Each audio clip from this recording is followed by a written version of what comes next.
Storytelling is a proud partnership of the Professional Women's Hockey League on CBC Sports.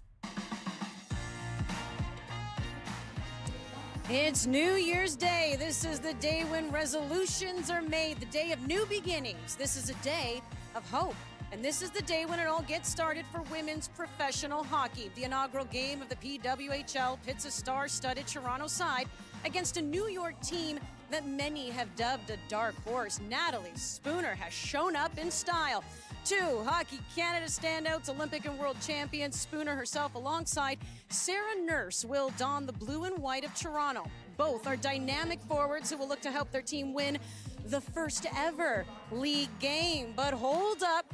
New York is in the house. An American standout representing the turquoise and navy blue of New York, Alex Carpenter, has the same intentions, and as one of the top centers in the game, she has the ability to turn a game in her favor. Natalie Spooner, a fellow Ohio State Buckeye of one of my analysts, we'll get to that in just a second.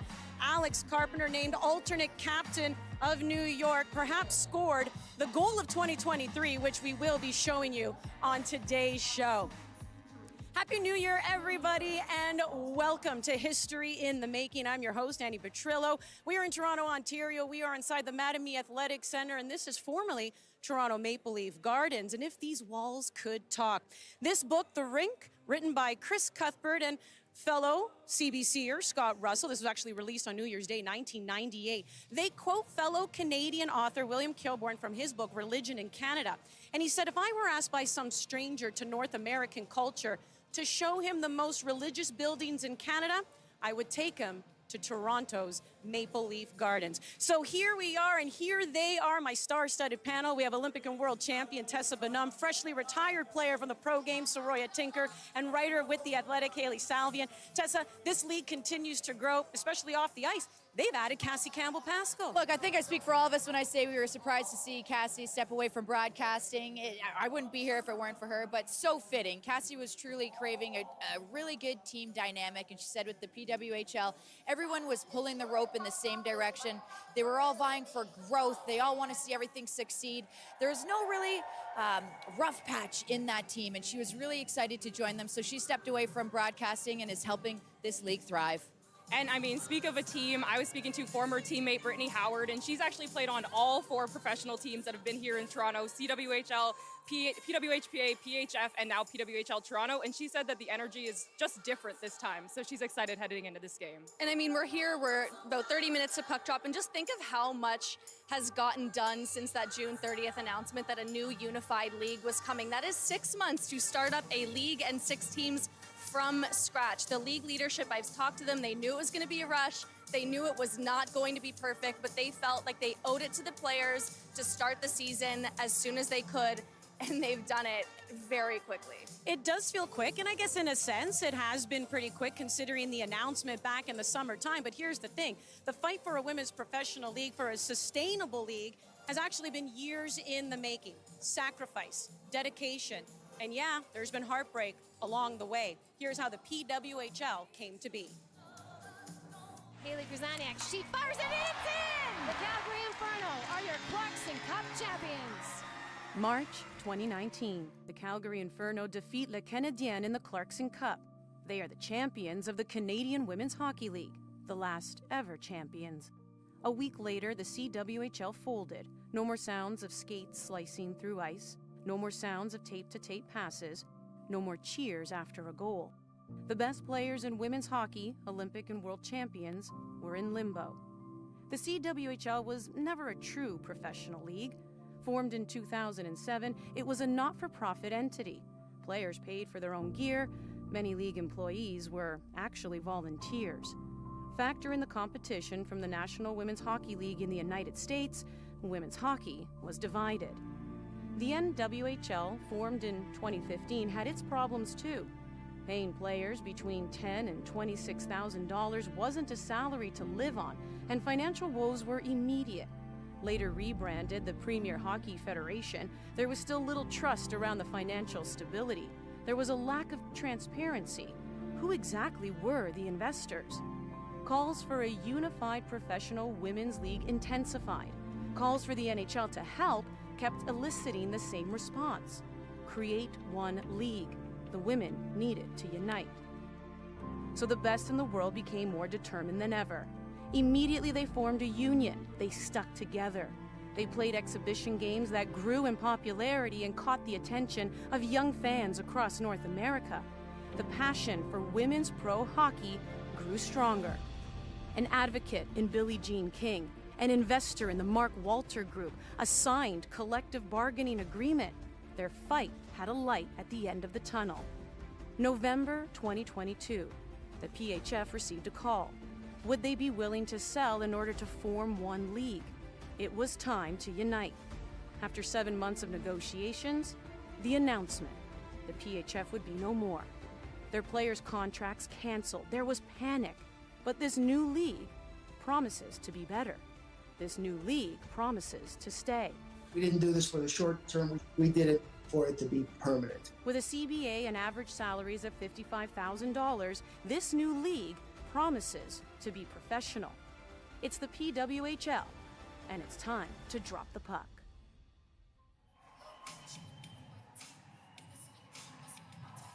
Here we go, the players getting set to step out onto the ice for the first ever warm-up in the PWHL. It's a day of first year, that's for sure. The fans are piling in, a huge lineup to get into the building. We know it's a sellout crowd. Let's take a moment to enjoy this.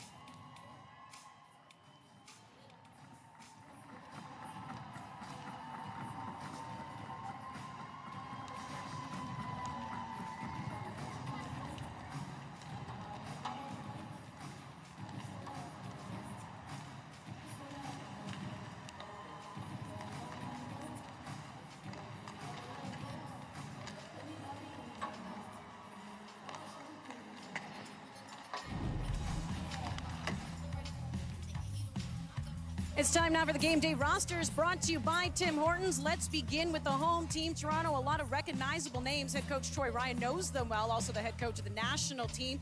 He knows how these players mesh, and Sarah Nurse and Blair Turnbull, they will load up that top line. We'll get to Samantha Cogan in just a minute, and arguably you have one of the best duos on defense in Jocelyn Larocque and Renata Fast. You know they'll see a lot of tough matchups. Kristen Campbell, Team Canada's third goalie, is the #1 netminder for Toronto. Now, New York boasts some star power of their own, and it's a team that seems to have a clear vision up the middle of the ice. That begins with the 1-2 punch of Alex Carpenter and Abby Rock. And if I'm not mistaken, Abby Rock just voted best trash talker already in the league. The league hasn't even started yet. She will be trouble. And you know we're going to show, by the way, Carpenter's sweet goal from just a few weeks ago in the rivalry series. Soroy, I know you're going to dive into Ellis Shelton on the blue line in just a moment. And in net, last year's PHF Rookie and Goalie of the Year with the Boston Pride is Corinne Schroeder. They're led by 8-time national champion with the University of Alberta, Howie Draper. So let's talk some of these players now as warm-up is officially underway here at the Mattamy Athletic Center for the PWHL. What do we know about Samantha Cogan, who's playing alongside Nurse and Turnbull? I was going to say, what you know is she's playing alongside two pretty heavy hitters on this team, a very large part of this group that's going to carry a lot of the offense. And what I love about this and what speaks volumes to Cogan is the fact that both Sarah Nurse and Blair Turnbull requested her on their line. When I asked Sarah, I said, well, what was it about her? She said, well, they impressed her. She impressed them in Utica. It was her hockey IQ, the fact that they felt like her compete level matched, if not surpassed theirs. They loved how she hound pucks. They said that when they told her, just play your hockey game, it felt like everything just fit and things were flowing so easy with their line. So this is one player that we're going to get to know a lot. We're going to hear her name a lot today, and that line, no doubt, is most likely going to produce. And you know what? Sometimes it's that complementary player as well that really makes that line click, even though Nurse and Turnbull are the bigger names. Speaking of a big name, on New York side, look no further than Alex Carpenter, Haley. Yeah, and Alex Carpenter is an elite goal scorer. You've talked about that goal from her, Andy, and we'll get to that in a second. She's deceptively quick. She's a complete player as well, and she was the highest scoring hockey player ever at Boston College. That's male or female, by the way, and I think she's someone who can absolutely dominate in this league, and we've teased it enough. She scored the absolute goal of the year at Rivalry Series in 2023. The skill level of Alex Carpenter is obvious in the finish here. You can see the saucer pass from Kayla Barnes, one hand on the stick, deflects that pass and Renee Desbiens. That's a D-zone start by Alex Carpenter, by the way, and she beats Brianne Jenner in a foot race. It's unbelievable skill, and you can see what makes her such a complete package in that 20-second clip, and I think she's going to be a star in this league. It was one-handed and it was basically batted out of the air. That's ridiculous. It was silly. Yeah. And that's why I said it's got to be the goal of the year of 2023, that's for sure. Let's go to the blue line, and there's two in particular you want to talk about, one from New York and then Renata Fast as well on Toronto. For sure. I mean, Renata Fast is arguably the best defenseman in the world right now. Played at Clarkson, has 2 Olympic gold, 1 gold, 1 silver, and is really a force for Team Toronto. She's able to carry the puck up the ice, able to create offense. And then Ella Shelton on the other side, she's been a 5 years difference of Renata, but also played at Clarkson. Renata's given her a great template to follow after. And we're going to see Ella take the middle of the ice, be a strong defender, and contribute offensively as well. Looking forward to that battle. Well, we were just talking about Alex Carpenter, and our other member of our crew, Anastasia Busis, had a chance to catch up with her. Alex, you have been a pillar of this sport for so long, but today you are a rookie just like everyone else. What's going through your mind? We're super excited. This is awesome. I think, we have a great crowd here already, and we're just super excited to be playing a game today. Everyone's excited to watch. You know a lot of these Toronto players playing against them with the national team. What's it going to take to beat this team? Yeah, I think we're just going to have to play our game here. We're working on a fast, disciplined game and jumping on loose pucks whenever we can in the offensive and defensive zone. So just sticking to our game and, having a lot of fun while we do it. Thanks. Have fun.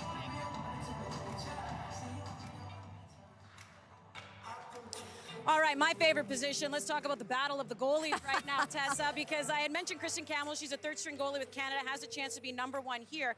New York, it kind of looks like they want to feel out their 1 and 2, but Corinne Schroeder gets the start. I don't doubt that Schroeder will eventually become their #1 goaltender, but what a game for her. This game, outside of it being, yes, the first PWHL game in history, this is a battle of the goaltenders. You got Team Canada's head coach on Toronto's bench. You got a goaltender that he knows, who he handpicked himself in Kristen Campbell to be his starting goalie.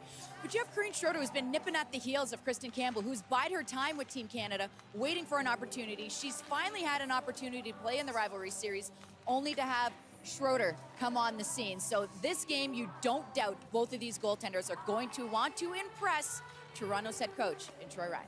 Yeah, how do you see this goalie battle even playing out, whether in New York as well, 1 and 2?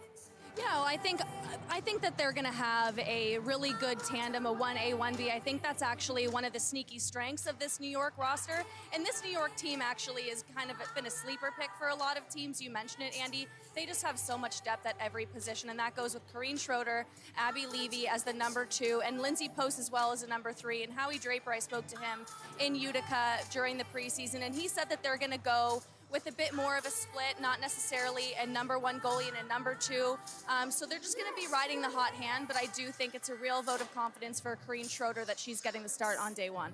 And when it comes to Toronto, that even though they have that star power, it really does seem like, at least for Troy Ryan, he wants to score by committee, Soroy. He doesn't really think someone will really stand out, at least not yet. Yeah, for sure. And I think we're going to see the talent from Toronto come out right off the bat. They're used to each other.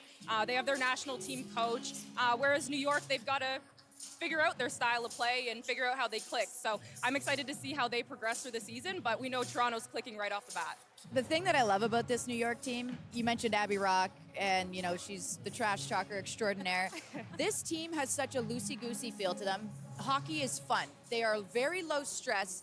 They don't, no moment's too big for this team, and they showed it in Utica, and I think that that's going to really drive teams nuts because it is a shortened season. Every game is amplified. Yeah. Every point matters, and nothing is too stressful for this team. They're happy. They're having fun. Jill Saunier said it herself. She's like, I think that's our biggest strength, and people don't even know it yet, except for now because I told everybody. And now you know. Let's hear from Sarah Nurse. Thanks, Andy. I'm here with Sarah Nurse. Sarah, it might be named a different name, but we're in the old Maple Leaf Garden. So much history here, and today you get to make it. That can't be lost on you. No, it's a pretty huge day, and it's been pretty awesome coming out and seeing all the fans, all the signs already. So we're excited for puck to drop in just a few minutes.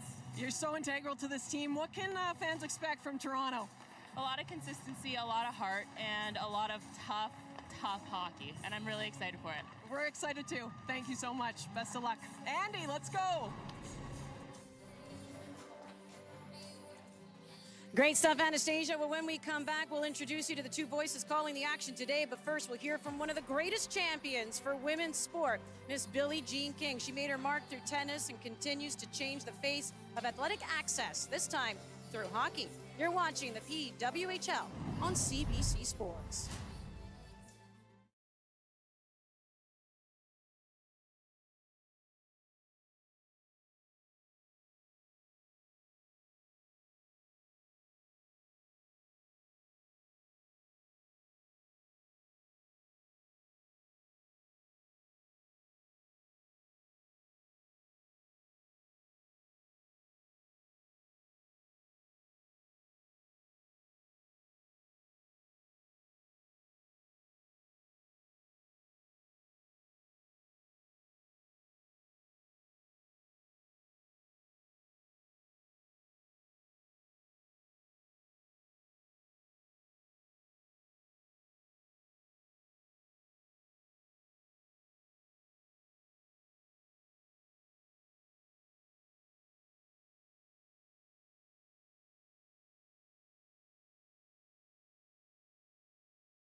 Warm-ups continue inside the Mattamy Athletic Center in Toronto, Ontario, and the lineup continues to grow outside. This is a sellout crowd. In fact, all 12 home games for Toronto are sold out, donning their new PWHL gear. The fans are ready to take in Toronto and New York, who have the honor of being the teams to play in the first ever game of this new league. And they're used to facing each other in a national team setting. But foes have become friends when playing on the same professional team. And here's how things look for the new league in year one. 6 teams, 3 in Canada, 3 in the States. Year one will see each team play 24 games, and there will be 2 breaks in the season as negotiated in the CBA for national team duties. That includes the 2024 World Championships in April in Utica, New York, and then the playoffs begin the week of May 6th. Earlier, I caught up with advocate and investor Billie Jean King. Miss Billie Jean King, it is great to see you again. Last time we saw each other, September 18th, it was the inaugural draft. What a day that was. Wasn't that an unbelievable day? Incredible day. Still get goosebumps thinking about it. And I can't believe that we're even here now, January 1st. Can you give us a sneak peek into some of that hard work that went into making sure this puck drops at 12:44? Well, it's actually been 5 years when Kendall Coyne came to us, to Alana Kloss, my wife and me, and she said, can you help us? And so the reason this is working is because I think it's because of Mark Walter is the person who believed in it. It's a single entity owner, which I think is going to help a lot. The investment is very, very high because we want long-term success, like Stan Kasten, who's really the guy who stepped up, he's the president of the Dodgers and all the different organizations. He's the reason it happened because he got everybody organized. I mean, I'd talk to him one day and he'd go, oh, we just hired 50 people. And then I'd talk to him 2 days later. Oh, we've hired up to 100 now. Now we've hired 50. We started in August and here we are. But we did not want to wait until next year, 25, or even later this year in 24, because the players have waited so long for this. They've done the dream gap for 4 years. But the reason this has a chance to make it is because of the investment, but the people that are working are amazing. They love hockey, first of all. It's given them an opportunity to be in hockey that they never thought they'd have. And for women, it says a lot. I mean, it's been over 100 years since the NHL started. I keep reading 1916, 1917. I don't know which one it was because I get all this confusing information. But that's over 100 years. So this has been a long time waiting. Yeah. And the women are so excited. They keep pinching themselves. I don't think people realize the yearning that's gone on for generations for this. But it's going to make it because of long-term investment. One owner, Mark Walter, said yes. When Ilana and I got him to say yes, we knew that they had a chance. But if Kendall Coyne hadn't come to us over 5 years ago, in fact, we know when it was March of 2019, she called us, and Ilana went out in the hall. We were at a Lakers game, and that was the beginning because she said, we need help. We really want the top players want a place to play, and this is it. This is their opportunity, and I've been there through tennis. I know what it feels like. We signed a $1 contract in 1970 to go against the establishment to start women's professional tennis, and we did it, and it was so scary. I mean, it was so scary, and I think some of them are probably feeling, it's scary. But they're thinking about, one thing I love about the players is they talk about they're doing this not for themselves only, but for the future generations. So kids out there that are, young girls that are 8, 9, 10, when they were at the draft, for instance, they were crying, those kids. I looked over and they had their uniform, their jerseys on, and they were crying because they knew now they'd have a chance to be a pro hockey player.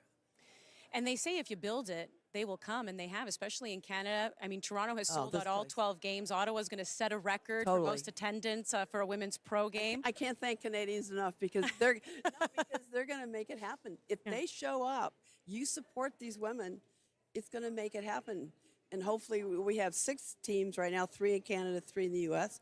But obviously we want that to grow. We don't want it to be just 6 teams forever. But the NHL had their original 6 teams, so it's kind of a good omen, I guess. They've done really well. Yeah, they've done okay. And you know what? I mean, even hearing you talk, I've got goosebumps all over again. You have made me excited for today if I wasn't already excited, and I hope you enjoy the moment. Well, we're really excited. Lon and I actually got off a cruise in Dominica to come yesterday, to be here today, because I know this is the birth of women's professional hockey that are going to make it.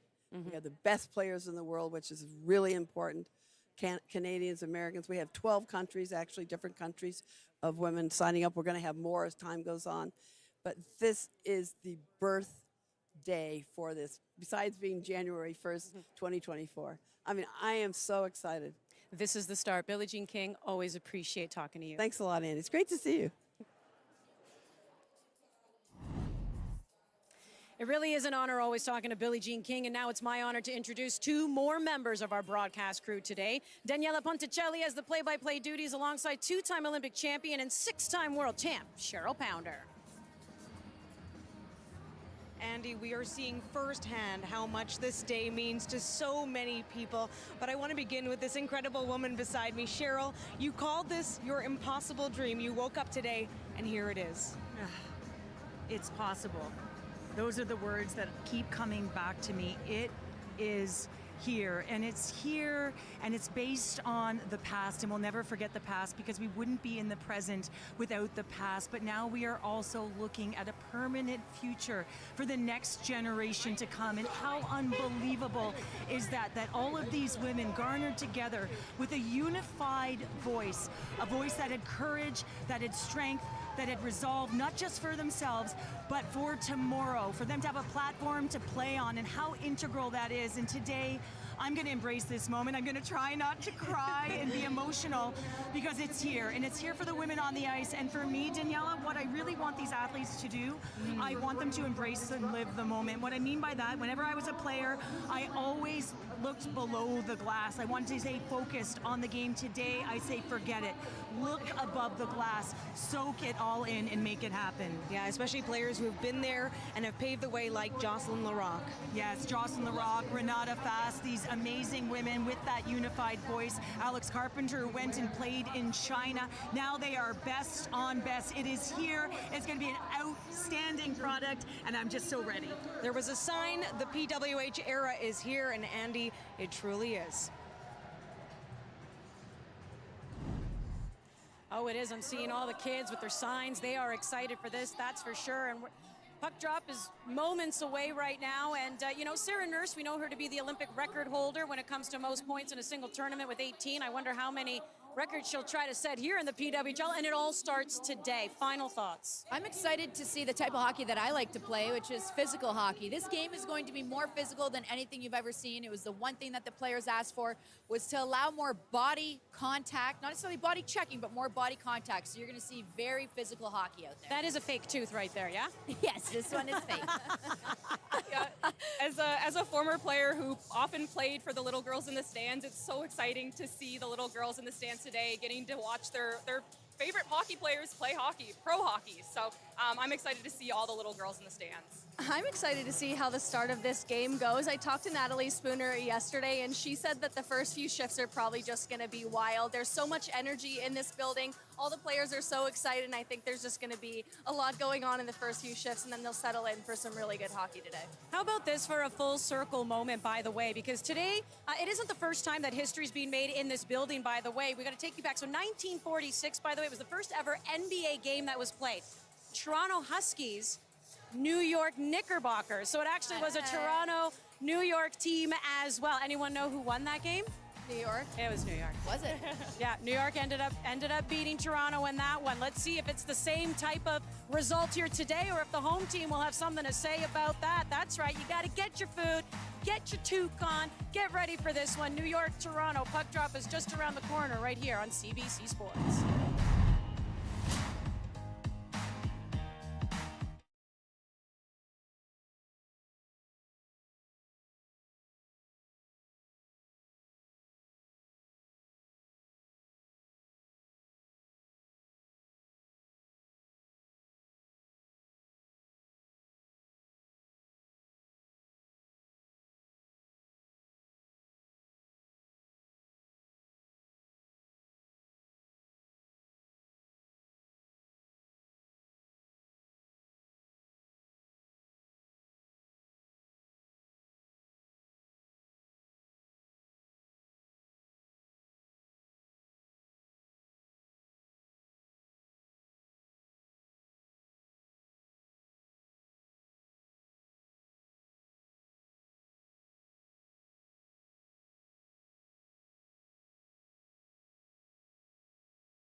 This is an incredible moment, finally giving women the structure, the support, and the platform they deserve, that hockey deserves. And the best part, the PWHL is just getting started. To the leagues that came before, and everyone who dreamed what today could look like. And with a heart full of excitement, it's time to drop the inaugural puck.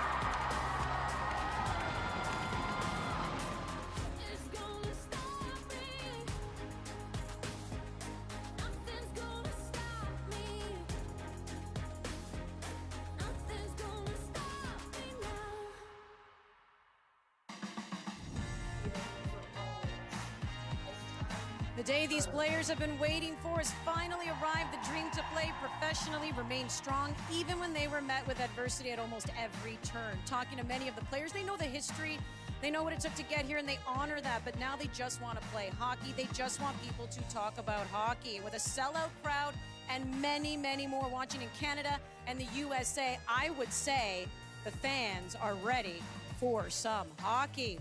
And it is Toronto and New York who are playing the inaugural match of the PWHL as we welcome you back inside the Mattamy Athletic Center. Andy Petrilla, Tessa Bonhomme, Soroya Tinker, and Haley Salvi in with you. Let's take you inside the Toronto room. A special person read the lineup. Up front, Sarah Nurse, Claire Turnbull. You're the captain, aren't you? Yeah.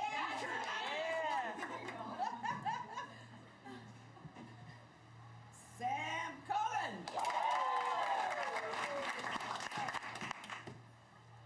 Boy, on the back end.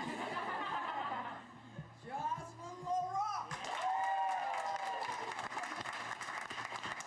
It's so interesting how D is always a little.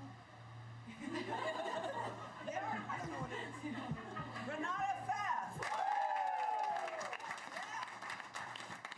The others all getting up and going like this. Okay, this is so interesting. And between the pipes, Soupy.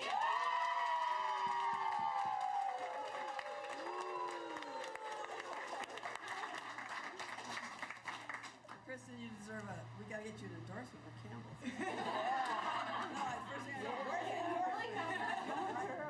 anyway, good luck, and this is a day to cherish for the rest of your lives. I cannot tell you how meaningful it's gonna be as you get older. It's gonna be, I remember when we moved tennis, we did a $1 contract to start. Number 7 from Campbell River, British Columbia, Olivia Noel. Taking us through the player introductions, let's send it on over now to PA announcer Catherine Jetty. From St. Catharines, Ontario, Alexa Vasco.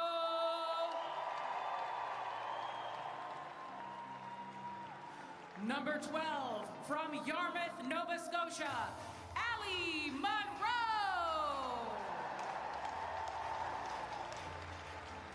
Number 17 from Ottawa, Ontario, Samantha Cogan.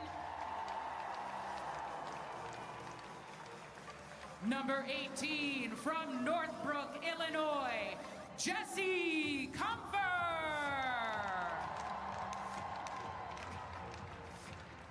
Number 19 from Ottawa, Ontario, Rebecca Leslie.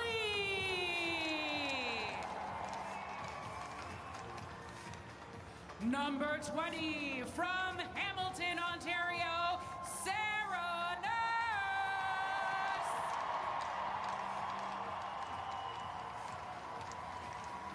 Number 21 from Calgary, Alberta, Emma Keenan.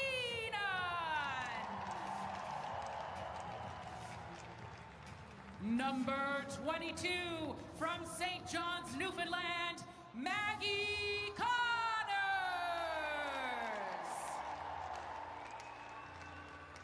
Number 23 from Picton, Ontario, Jess Jones.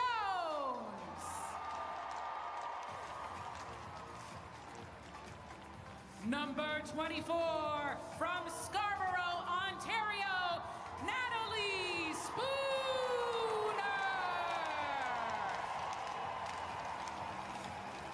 Number 27 from Burlington, Ontario, Emma Malte.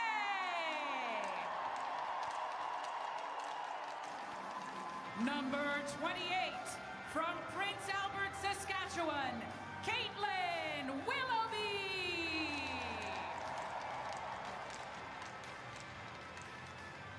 Number 34 from North Vancouver, British Columbia, Hannah Miller.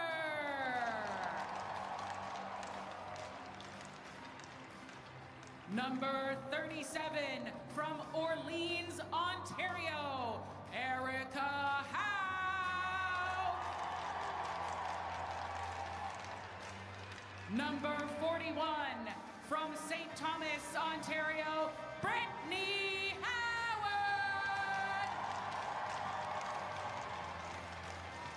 Number 50 from Brandon, Manitoba, Kristen Campbell.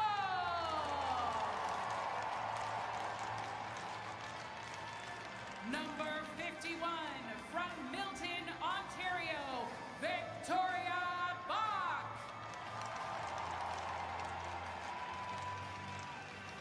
Number 55 from Calgary, Alberta, Jessica Condas. Number 70 from Amherst, Nova Scotia, Carly Jackson.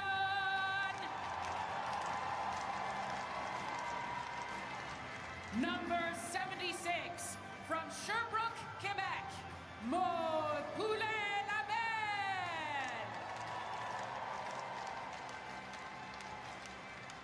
Now your alternate captain, number 3 from St. Anne, Manitoba, Jocelyn Larocque. Your alternate captain, number 14 from Burlington, Ontario, Renata Fast.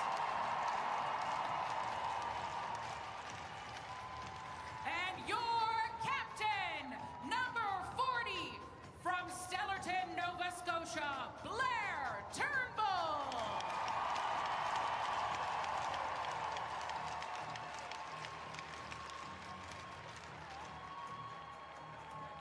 Fans, your 2024 PWHL Toronto.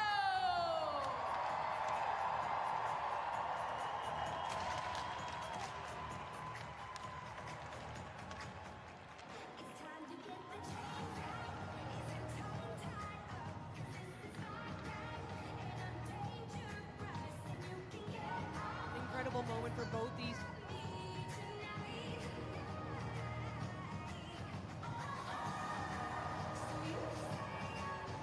An incredible moment for both these teams in this building right now. Cheryl, you talked about looking over the glass, above the glass as you come out, and I saw those players do this. Well, so often as an athlete, you want to be so focused on the moment and your performance. But right now, they just have to live the moment. Get those eyes above the glass, soak it all in. Look at the faces, look at the support, look at the purple lights, look at all of it that you have fought and battled for on the shoulders of the past generation to the present. Live in the present, and all the young ones out there, they are looking at their future opportunities. Such an unbelievable moment. I've got chills, Daniela.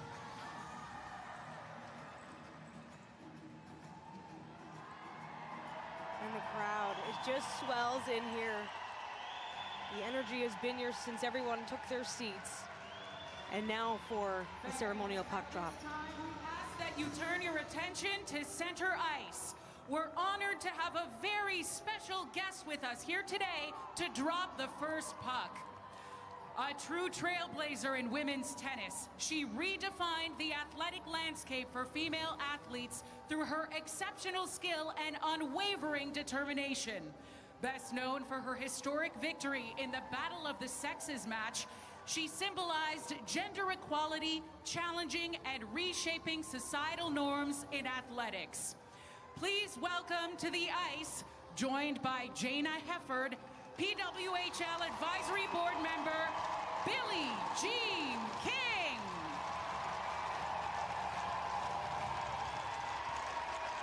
Beyond the court, Billie Jean King fiercely advocated for gender pay equity, leading to significant strides in securing equal prize money for women in sports. Her influence extended through her co-founding of the Women's Tennis Association, empowering female players and opening new professional avenues in the sport. Her activism was not confined to tennis alone. She emerged as a prominent voice in the fight for LGBTQ+ rights and broader social justice causes. Her enduring legacy is a testament to her role as an inspirational figure who has continuously inspired generations to break down gender barriers and champion the values of equality and inclusion in all facets of life. Joining Billie Jean King at center ice, New York captain Micah Zandy Hart, and your Toronto captain, Blair Turnbull.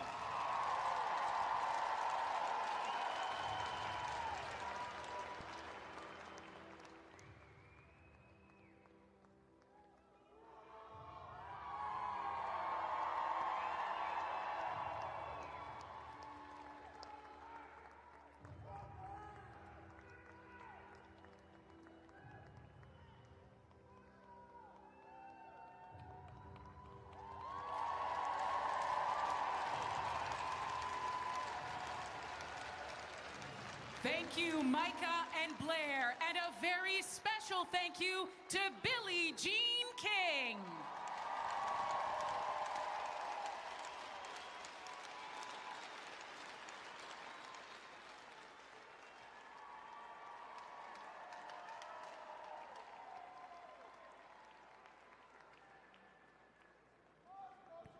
At this time, we ask that you please rise if you are able and remove your hats. And join from Hamilton, Ontario, Sienna Rose in the singing of the national anthems.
This is where it all begins, Cheryl. A chance now for these teams to really focus on the hockey, the reason they are here today. But what an incredibly moving opening to this game. Yeah, I'd like to be around the net right now just to see what their leadership is saying to them about it being the first time the puck will drop in the PWHL and the emotion. And you can see the smiles, Daniela. They know what this means for themselves, for everyone who came before them, and of course the future generation.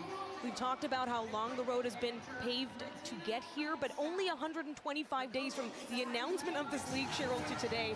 That is also in and of itself a remarkable feat, but who better than women to get it done? That's what I gotta say about that. Yeah, and they're just gonna take a moment here, and I love that they're taking this extra moment to just reflect and savor. And even for myself last night, reflecting on the moments when you're a young girl, when you turn to your parents, when you started playing the game for the first time. For me, what I thought was impossible, Daniela, but for them, it is possible. And for everyone around them, it will be a permanent fixture to have an opportunity to be paid to play the game with the resources to stay in it in your prime.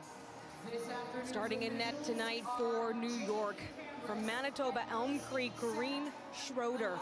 She was the PHF's best goaltender last year, so she's coming off a really strong season.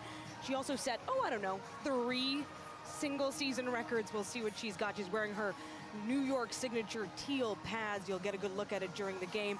And moving on over to the other side is Kristen Campbell, Canadian national team member, took part in the rivalry series. She gets the start for Toronto, number 3 goalie for Canada, so this is a big opportunity for Campbell. Well, yeah, and she's playing under Troy Ryan, so she's gonna get a lot of looks under him, but he's also got a lot of evaluation as 2 goaltenders going head to head here.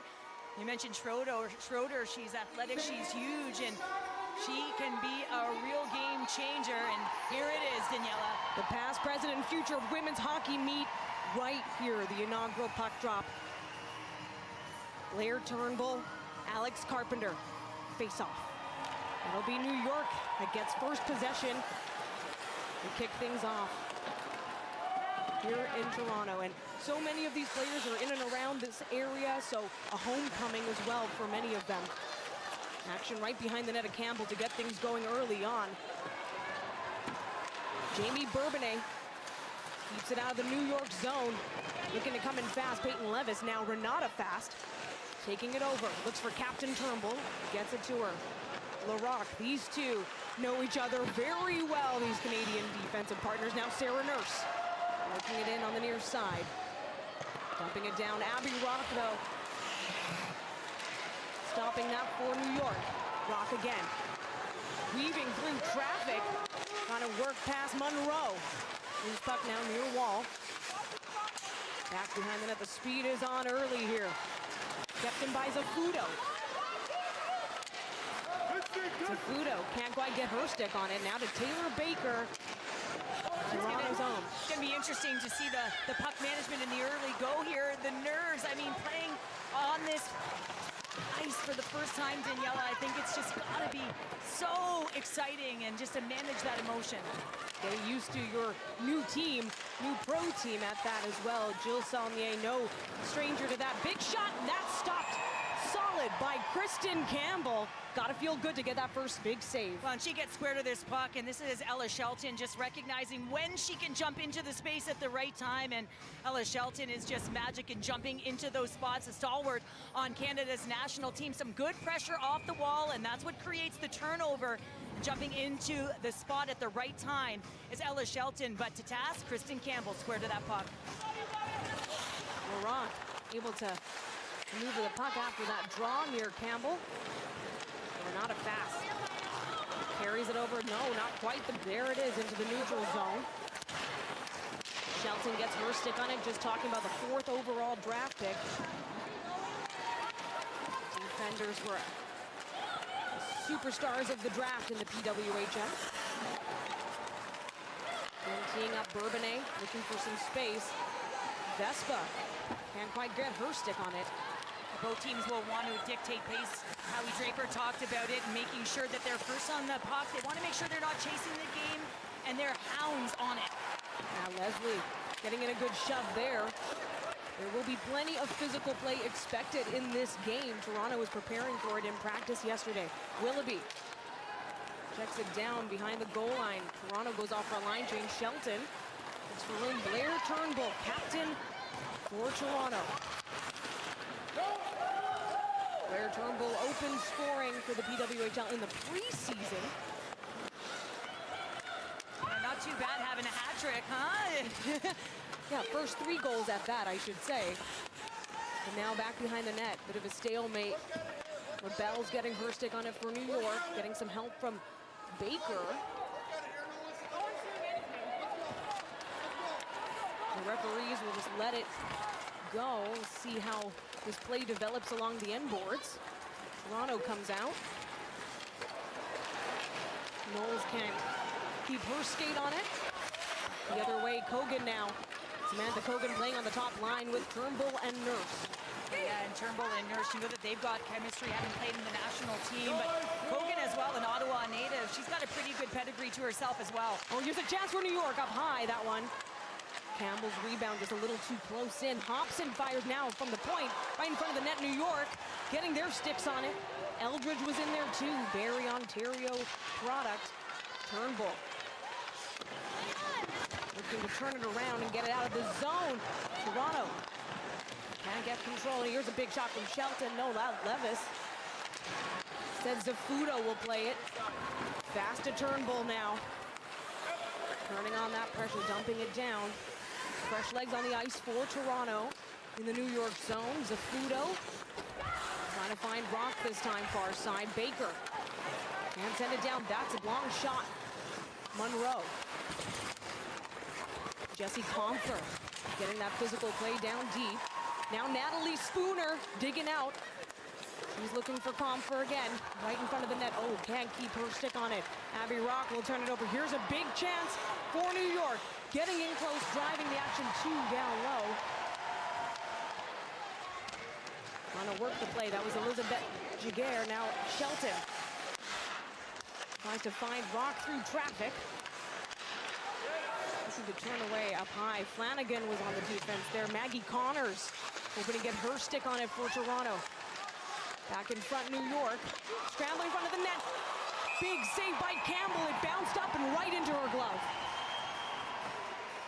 Well, you're starting to see some chemistry, and it's sometimes about managing and how you can figure out how to get that chemistry early on in the year. And Rock and Giguere certainly have some. Abby Rock, one of the most gifted passers in the game. Giguere, she is slippery and she has got some mitts, so you can expect that throughout the game. But how about hounding the puck? All of this starts because Jamie Bourbonnais dives down the wall. Immense pressure, net front. They're in tight to the net. A little bit of a melee ensues, but Kristen Campbell is able to hold on for the face-off yet again. Oh, that was a close one. Yeah, the pair of 27s taking that in the face-off circle. Malte and Downey Landry. Expecting those two to get plenty of time at the dot.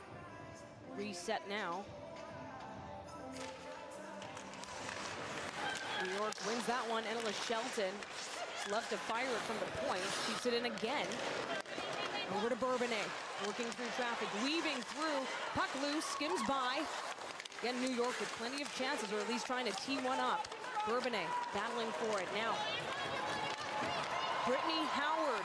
She's got room on the outside, looks to get by, keeps it on her stick. Oh, and the pass is just wide. The crowd is living and breathing by every single moment.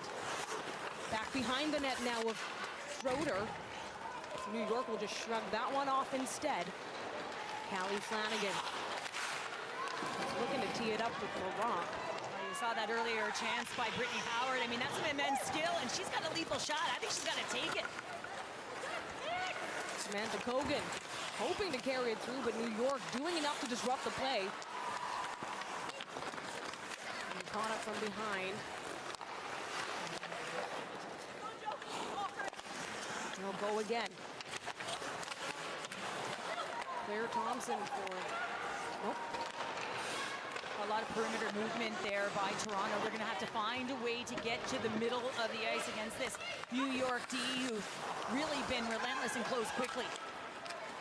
Not allowing those paths. Here's a big chance up along the near side. Monroe responding for Toronto back behind the goal line. Savannah Norcross in the mix for New York. Kayla Vespa looks for room in front. Rock is right there. A big shot off the pad. Vespa there. LaBelle looking to tip it in front. And that whole sequence starts off with a heavy, heavy forecheck. You can see 2-3 players below the goal line just disrupting and creating those turnovers. Olivia Knowles now. Big stretch pass to Leslie. Can't control it there for Toronto. Looking for that feed through. Could have made something happen with Willoughby. And Toronto Willoughby giving chase. Again, Toronto able to keep it in the neutral zone now. Pomfer coming for it. Schroeder playing quick. Baker looks to defend. Along the wall, using all the ice space. Fast out there. Bounces it back. The Rock will meet the puck. Far side. Oh, that's the Rock on Carpenter. You know, internationally, how hard they play against one another, and nothing's going to be different in this league. Yeah, Spooner tried to dish it out. Couldn't quite. Now Fast settling it back. Maggie Connors, pride of Newfoundland out here. First day playing pro. Puck back on her stick. Flanagan. Can't control that. The speed. Very quick in this opening period.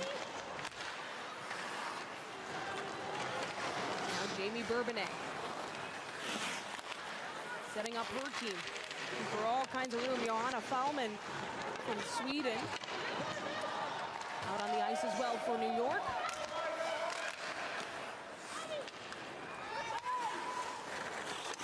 New York D continues. Relentless pace. Claire Turnbull out there with Brittany Howard.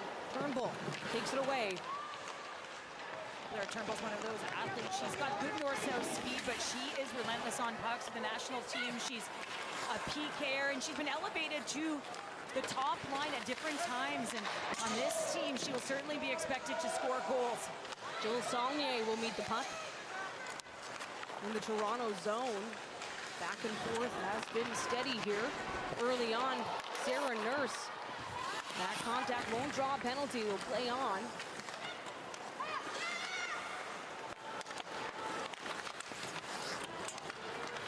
So Aurard as well on the ice now for New York.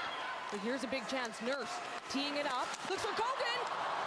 Saved by Schroeder. The Sly wanted that batted away. Jill Saulnier will help out in the slot that time. Another dead angle shot there, just trying to create a rebound opportunity for Toronto. Leslie this time, and that just high. Bounces off Lorianne Rougeau. Now Leslie. Becca Leslie driving in close. Could have been a tip in, but it was a difficult angle as well for Rougeau. This is a tired team.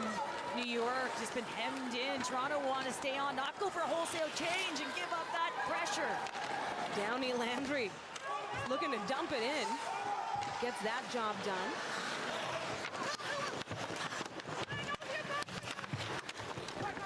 Olivia Knowles battling for it.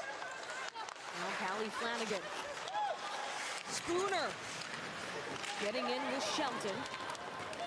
Keep your eye on Callie Flanagan, number 6 for Toronto. She's been part of the U.S. national team program, an Olympic gold medalist. She can really move on the blue line. Right in front of the net now. Vespa tees it up. That one stopped by Natalie Spooner. Race is on for Maggie Connors. She gets by Spooner. Shoots, saved by Schroeder.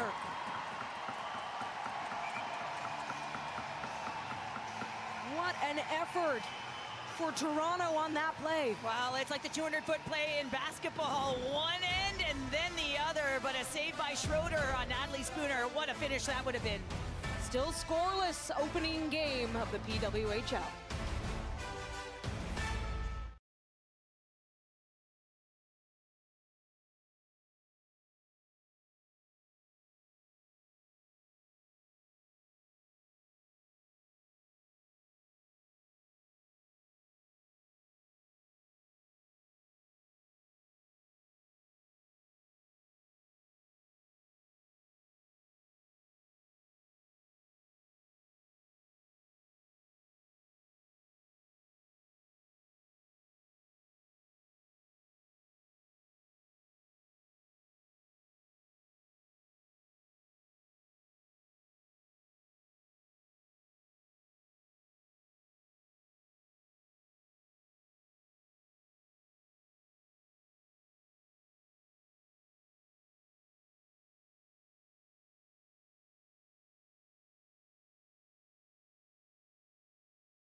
are so many Canadian national team connections on Team Toronto, obviously including their head coach and GM, but the players as well on D. Renata Fast, Jocelyn Larocque, and then look at the forwards as well.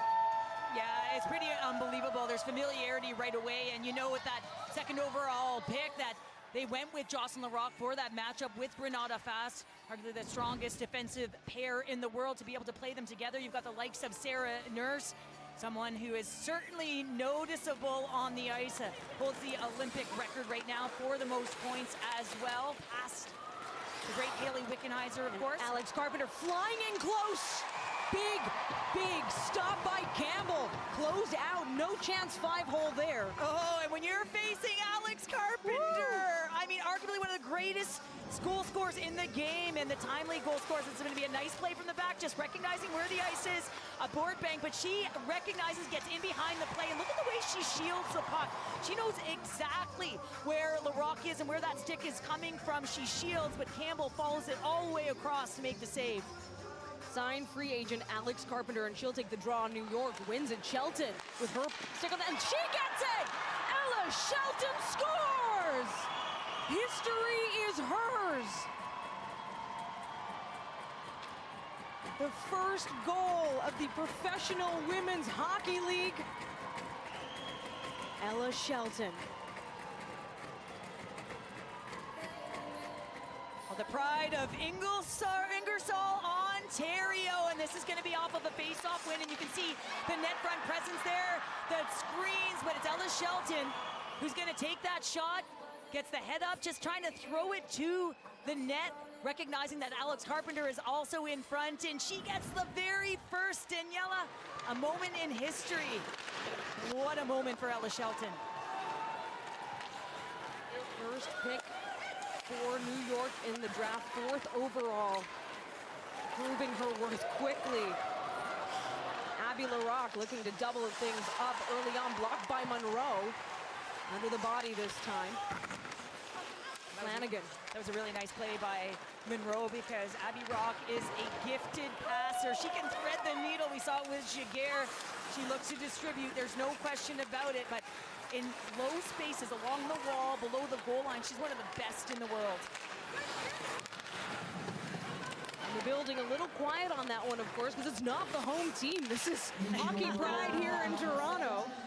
I think it was a little unexpected as well because it got thrown towards the net and one that Campbell may want back, but at the end of the day, Ingersoll, Ontario is pretty proud of Ella Shelton.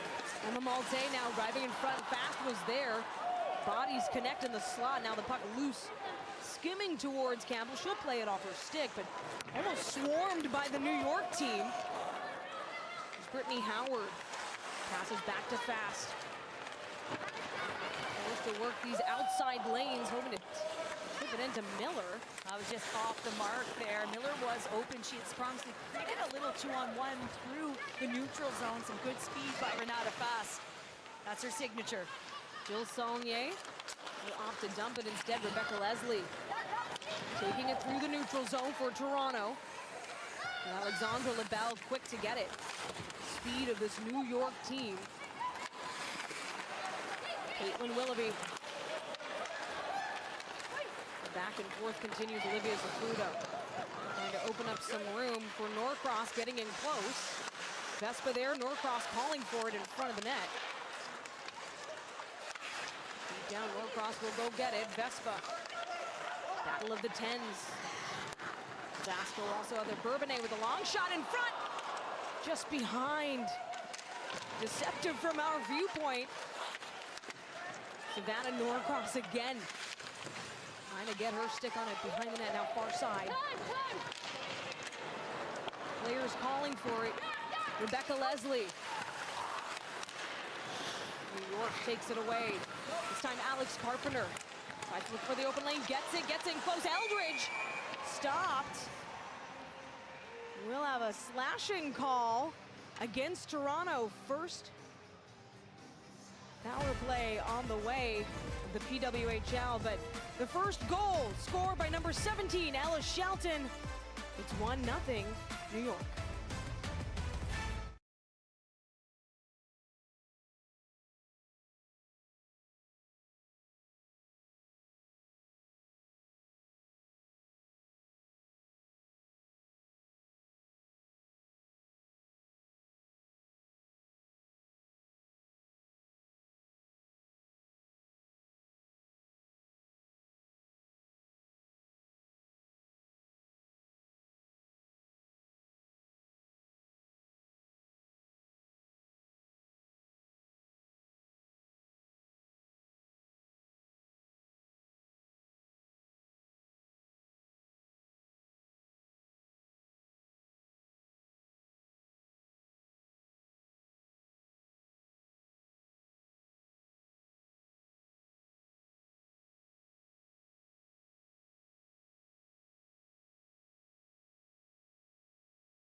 go bench side to our Anastasia Busis with Natalie Spooner. Natalie, there are some nerves here, lots of excitement. How are you settling in? Yeah, I think just getting that first shift out of the way was essential. I think we were all vibrating out here with all the energy, but now just looking to settle into the game and have confidence and make plays, and we're right with them.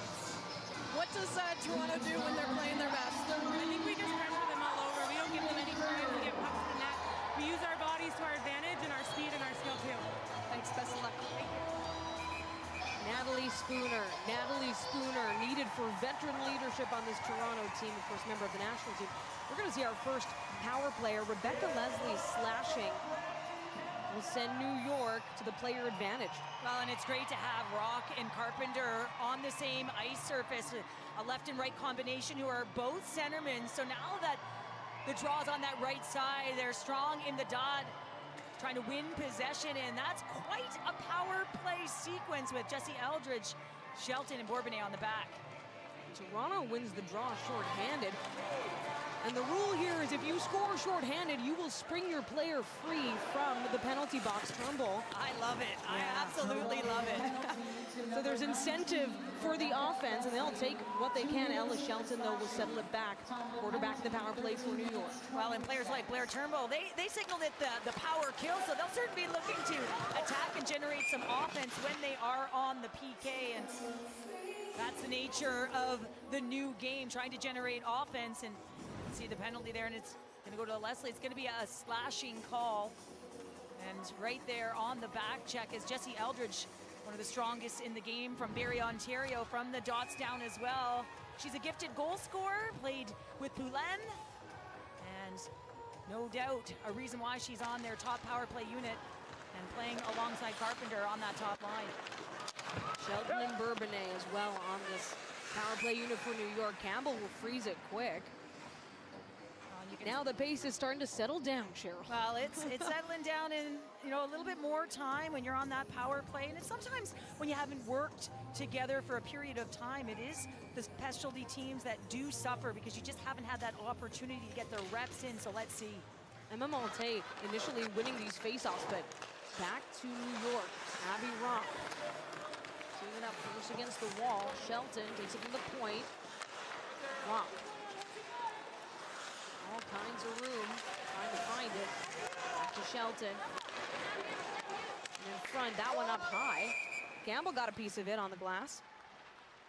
They've got Abby Rock on the flank, and they have Alex Carpenter net front, just knowing where she is in relation to where Kristen Campbell is. Little shields here, the pullback to go middle of the ice high, and then just see as that rotation happens at the top of that wedge, you can see that Jamie Bourbonnais, a real active right-handed defenseman, can jump down and get that shot off. New York again with the player advantage. The crowd getting hyped here in Mattamy. Back and forth, that one up high yet again. Peyton Levis. Looking to add another Jade Downey Landry. With Hobson from the point. Again, team things up. Woods with a big shot. She scored 3 times. Yes, a Hattie in the preseason against Toronto. Again, Hobson able to keep it in play for New York. Time winds down on this power play. Once again, special teams for Toronto, dipping and diving. Lauriane Rougeau working from the ice. And down on the ice, and Lauriane Rougeau, an experienced veteran, and the crowd wants a call on that one. It looks like they're getting a hooking call going.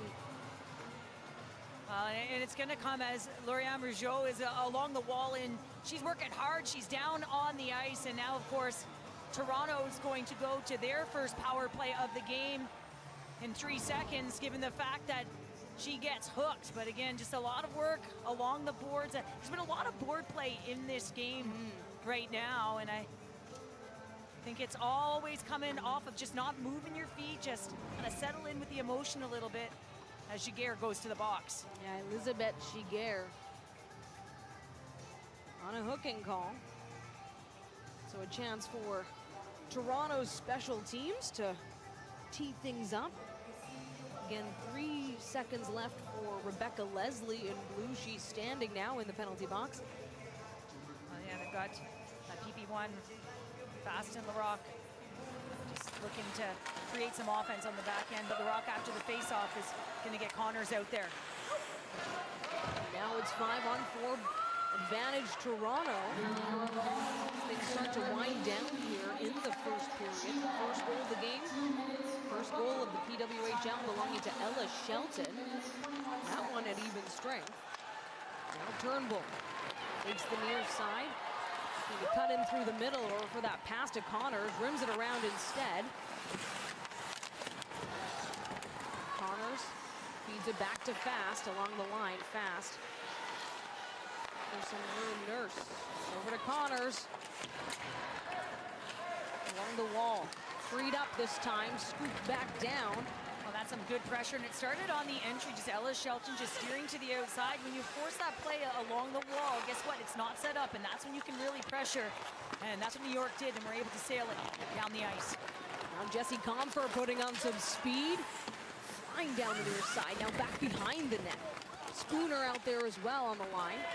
Jessie Comfer playing for the American team, a 2022 Olympic silver medalist. She is a strong player. She's really hard on the puck. I wouldn't be surprised to see her net front on different power plays. And LaRock is quarterbacking Toronto's power play here.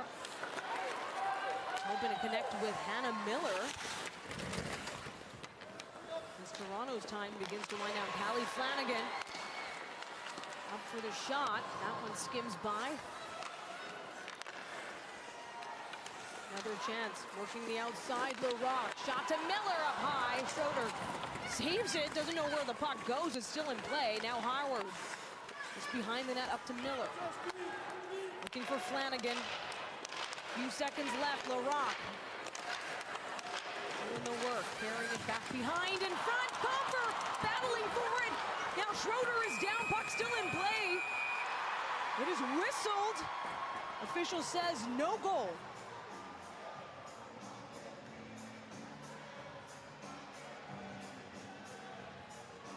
Big physical play. Back-to-back effective penalty kills from both teams keeps this game well 1-0. A wide pass to Miller, who lets one rip on the one-timer, and then of course all the action, the spinorama net front going to the paint, and of course Schroeder holding that post, making the save.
New York's head coach Howie Draper is a man who knows how to win, and he tells me, Cheryl, that their X factor is not knowing what we're about. Teams just don't know what to expect. Yeah, 667 victories with the University of Alberta Pandas.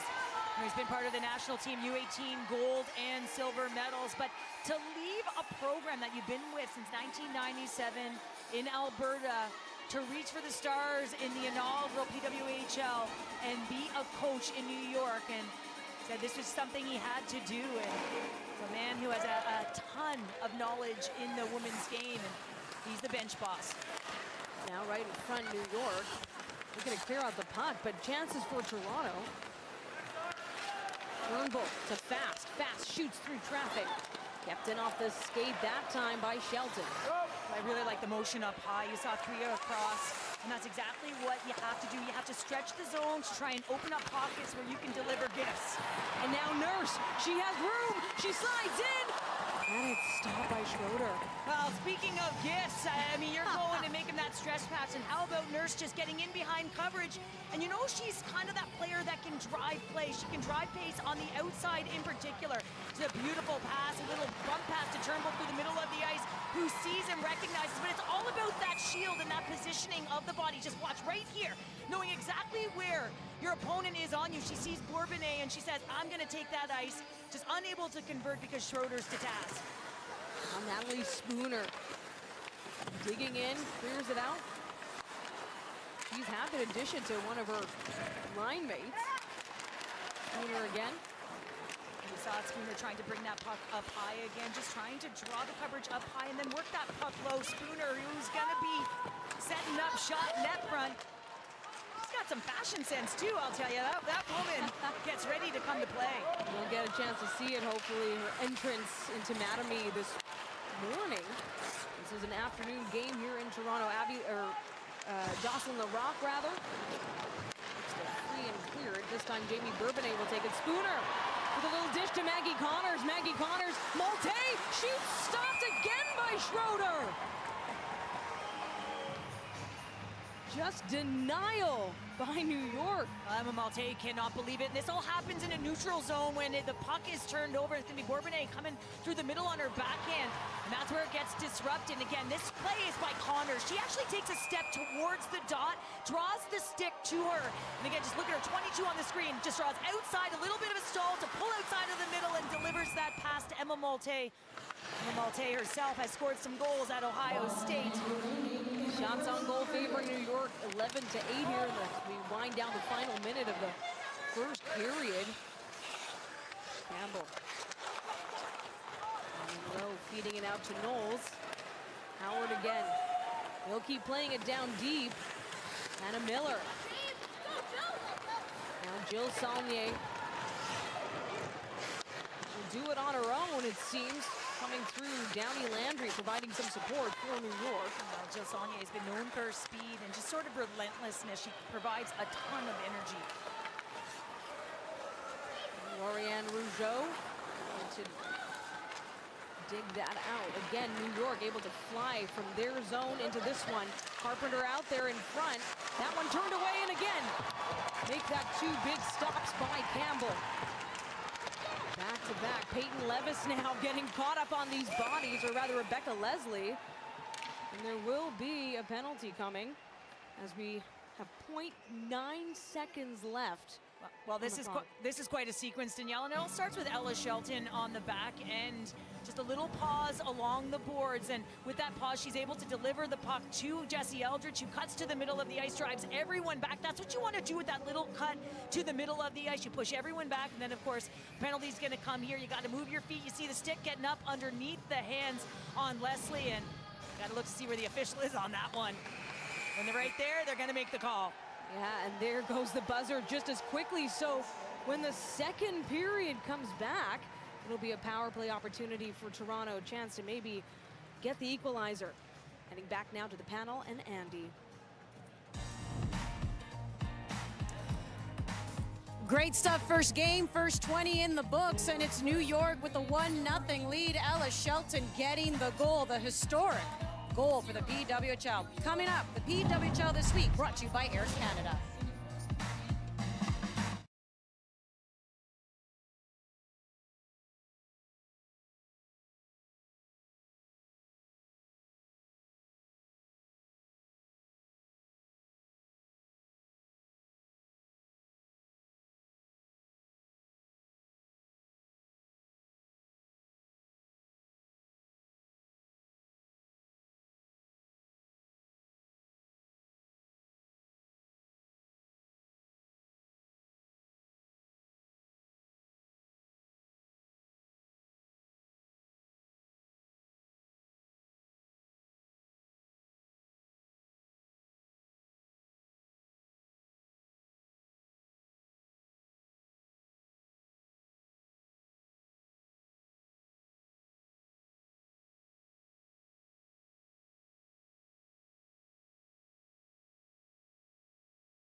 PWHL This Week on CBC is brought to you by Air Canada.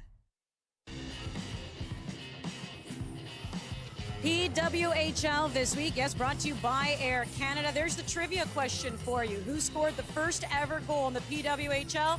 That would be New York's Ella Shelton. As we welcome you to the first intermission here on CBC Sports, we're inside Mattamy Athletic Center. Andy Petrillo, Tessa Bonong, Soraya Tinker, and Haley Salvian. So let's talk about the goal scorer whose puck is going to go straight into the Hockey Hall of Fame. Gets the goal, but she's been having a great game. Yeah, I said it before, defense first, and I think that's exactly what Howie Draper was thinking when he picked Ella Shelton. She's able to break out the puck quite easily here, able to follow up the play, and Ella Shelton is a force carrying up the puck up the ice. And I mean, she gets the first ever PWHL goal, and I would expect nothing less from Ella. She just scored a beautiful one in the rivalry series, and another great one here. As a D, you just got to put pucks to the net, and that's exactly what she did. I gotta say, before the game, I had asked everybody who they were going to pick to score their first goal. Soraya picked Ella Shelton. She said Ella. Okay, who else heard that? I did. Anastasia heard it. I swear. You said All right, it. we'll give it to you. Yeah. We'll give it to you. We'll give that one to you. Now, obviously, the person on the receiving end of that was Kristen Campbell, but she's been making some good saves. And here's the deal. It's 1-0. It could be way worse because she was tested with a flurry of chances at the beginning of the game, but right away, the first thing I noticed was she came out to stop the puck behind the net, and she played it. I love goalies that can play the puck. Sorry, I'm sure you could say the same thing. It just shows confidence, and she followed that up with a ton of great saves. As mentioned, she was faced with a flurry of chances, made some great saves. She stalked Alex Carpenter on a partial break. I mean, these weren't just willy-nilly shots on net. These were fantastic chances where she stood tall. And before the game, you know, she had mentioned that she had a pretty cool painting on the back of her helmet. That's her wearing number 77, as Cassie Campbell was her hero, now involved with the league. Cassie told her to be great. She was involved with Hockey Canada, helped really guide that team and has had a massive influence on her, so I don't doubt that she's drawing from all of the experience and knowledge that Cassie has shared with her to play fantastic in that first period, because they were being heavily outshot for the first 7 minutes of that game. She was busy. 13 shots is what she faced. In New York, you're right, has the 1-0 lead. Could be a lot worse. And we talk a lot about what this day means, what this league means, Haley. And there's a pretty big former NHLer who has a daughter who knows what this league means. Yeah, absolutely. Eric Lindros had a really lovely tweet. He posted a picture of his daughter in a PWHL sweater, or PWHPA sweater, excuse me. That was, of course, the Players Union before they created this league, saying, "Thank you for continuing to pave the way. She is coming for you." They posted another tweet. They're at the game today. Saw her walking around the concourse, and this is what it's all about, right? We always hear these players talk about Natalie Spooner on social media when she was growing up in Scarborough. She thought, maybe I'll try to play for the Toronto Maple Leafs. There wasn't a pro league for them to look up to. There wasn't a see it, you can be it scenario for these women, and now there is, and that's what makes a league like this so important. I have a young daughter, and I think the biggest thing to me is and a young son, is the fact that they're not going to know any different than there being a professional women's hockey league. The other day on Boxing Day, I said, Team Canada's playing. Everyone get on the couch. You got to cheer for Canada. And the World Juniors popped up, and my son said, well, why is it boys?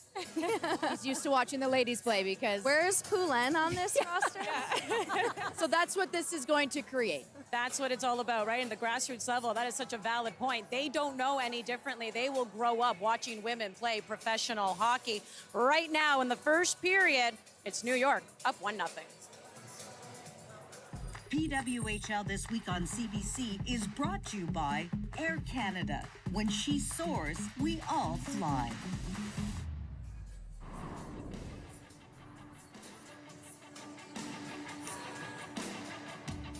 First intermission continues after the break, and we're going to talk to an architect who has a nose for the ice. Gina Kingsbury spent 10 years with the national program, 2 Olympic gold medals later. Her new challenge is bringing a title to Toronto. The GM steps onto our set next here on CBC Sports.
Welcome back, PWHL on CBC. Here are your first period stats brought to you by Sport Check at 9:17. The first PWHL goal was scored. That was Ella Shelton putting New York up 1-0.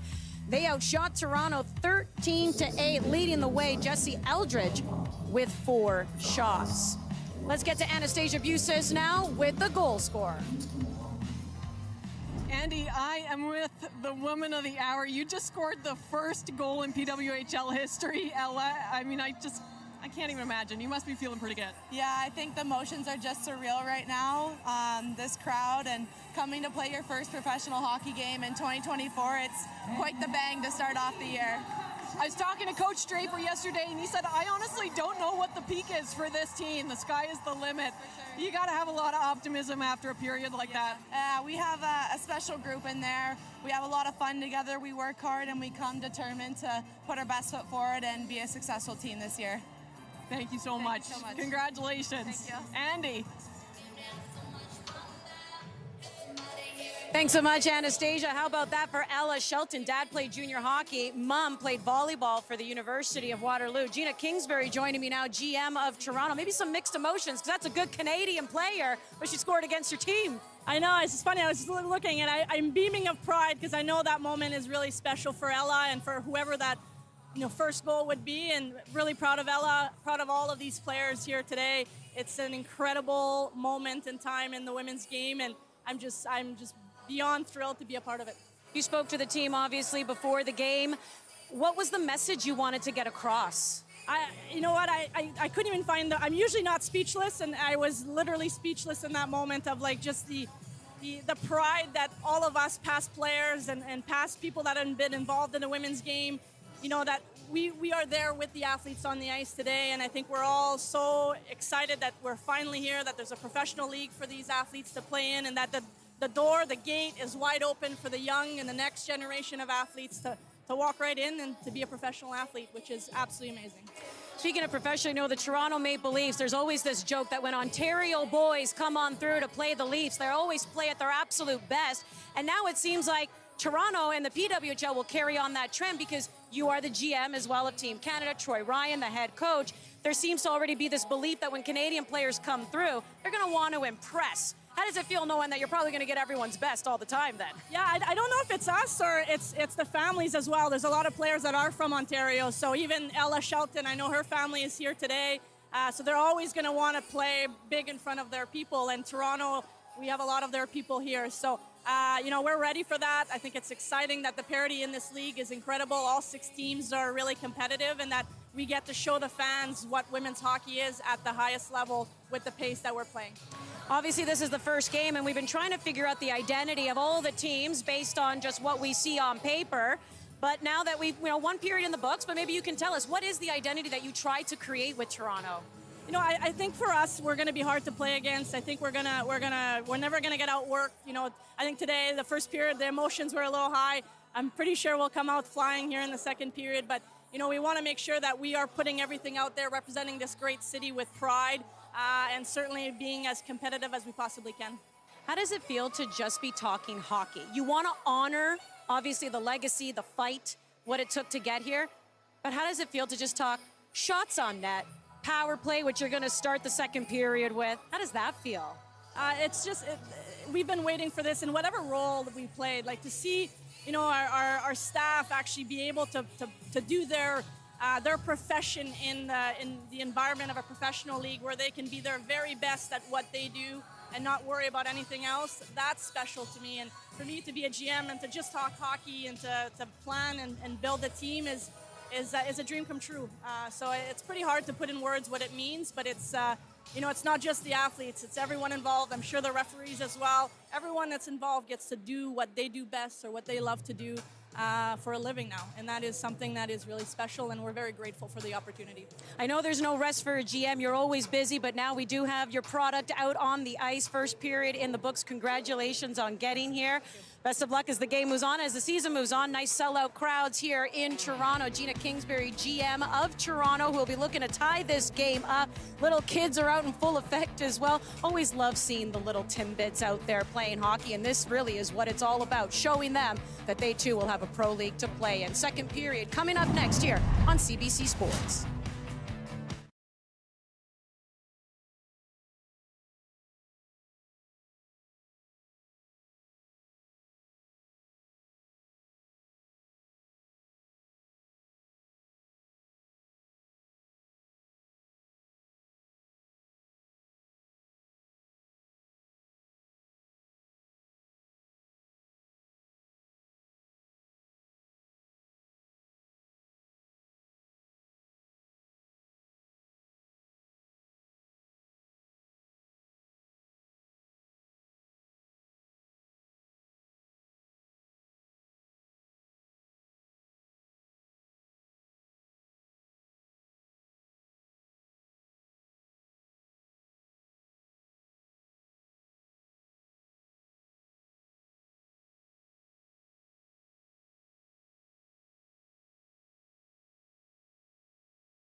Here we go.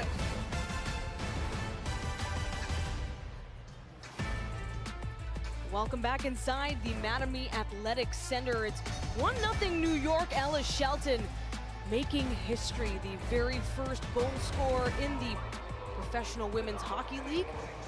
But still plenty of firsts and still plenty of history to be made today.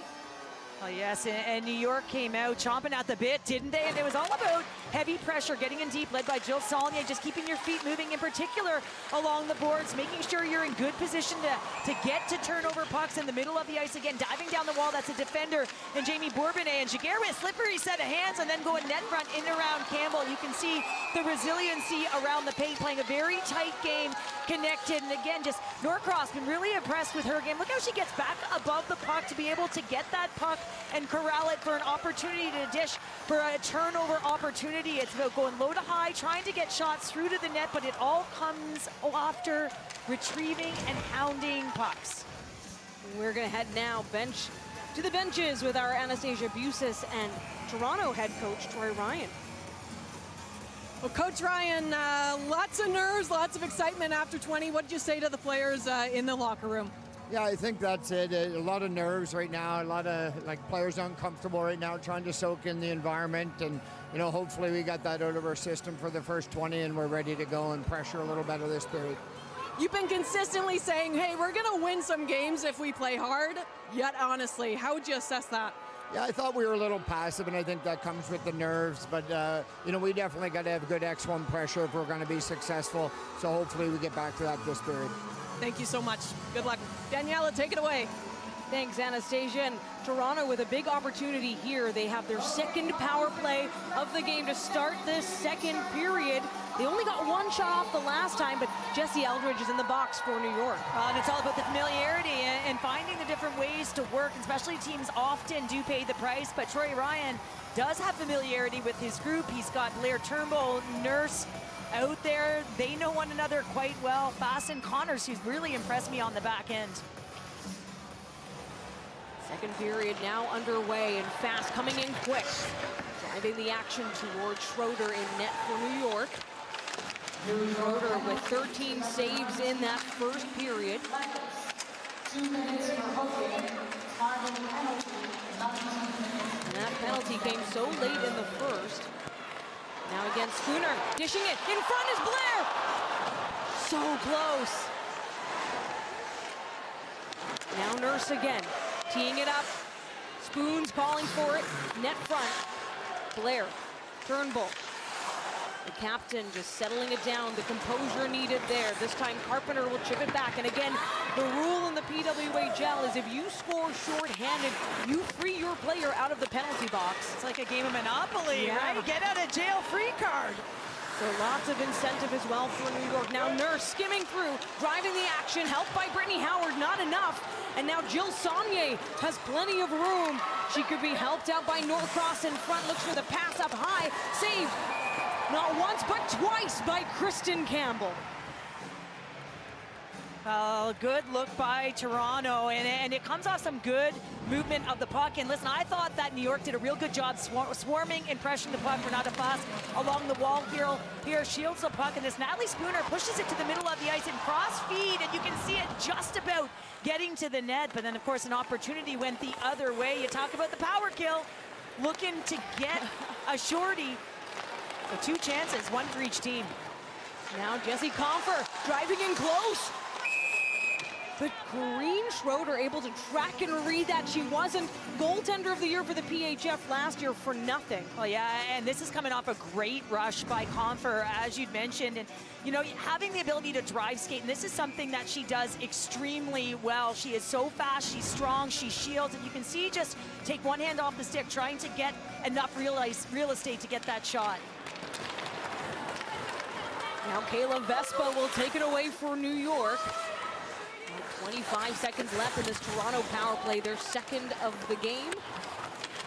Both teams been good on the kill so far. Callie Flanagan flying in near side, stopped by Bourbonnais. Bounce back, puck worked in the neutral zone. Comfer sends it down below the goal line. Dwindling seconds here with the player advantage. Shelton will send it away. Some good pressure there, but corralling that puck, sometimes you want to hold on to it. Just have the patience to be able to set up. It's the hardest thing to do on a power play. Speed again, now at even strength. Still 1-0 for New York after first period goal by Ella Shelton. Toronto looking to bounce back. Caitlin Willoughby gets support from Vasco.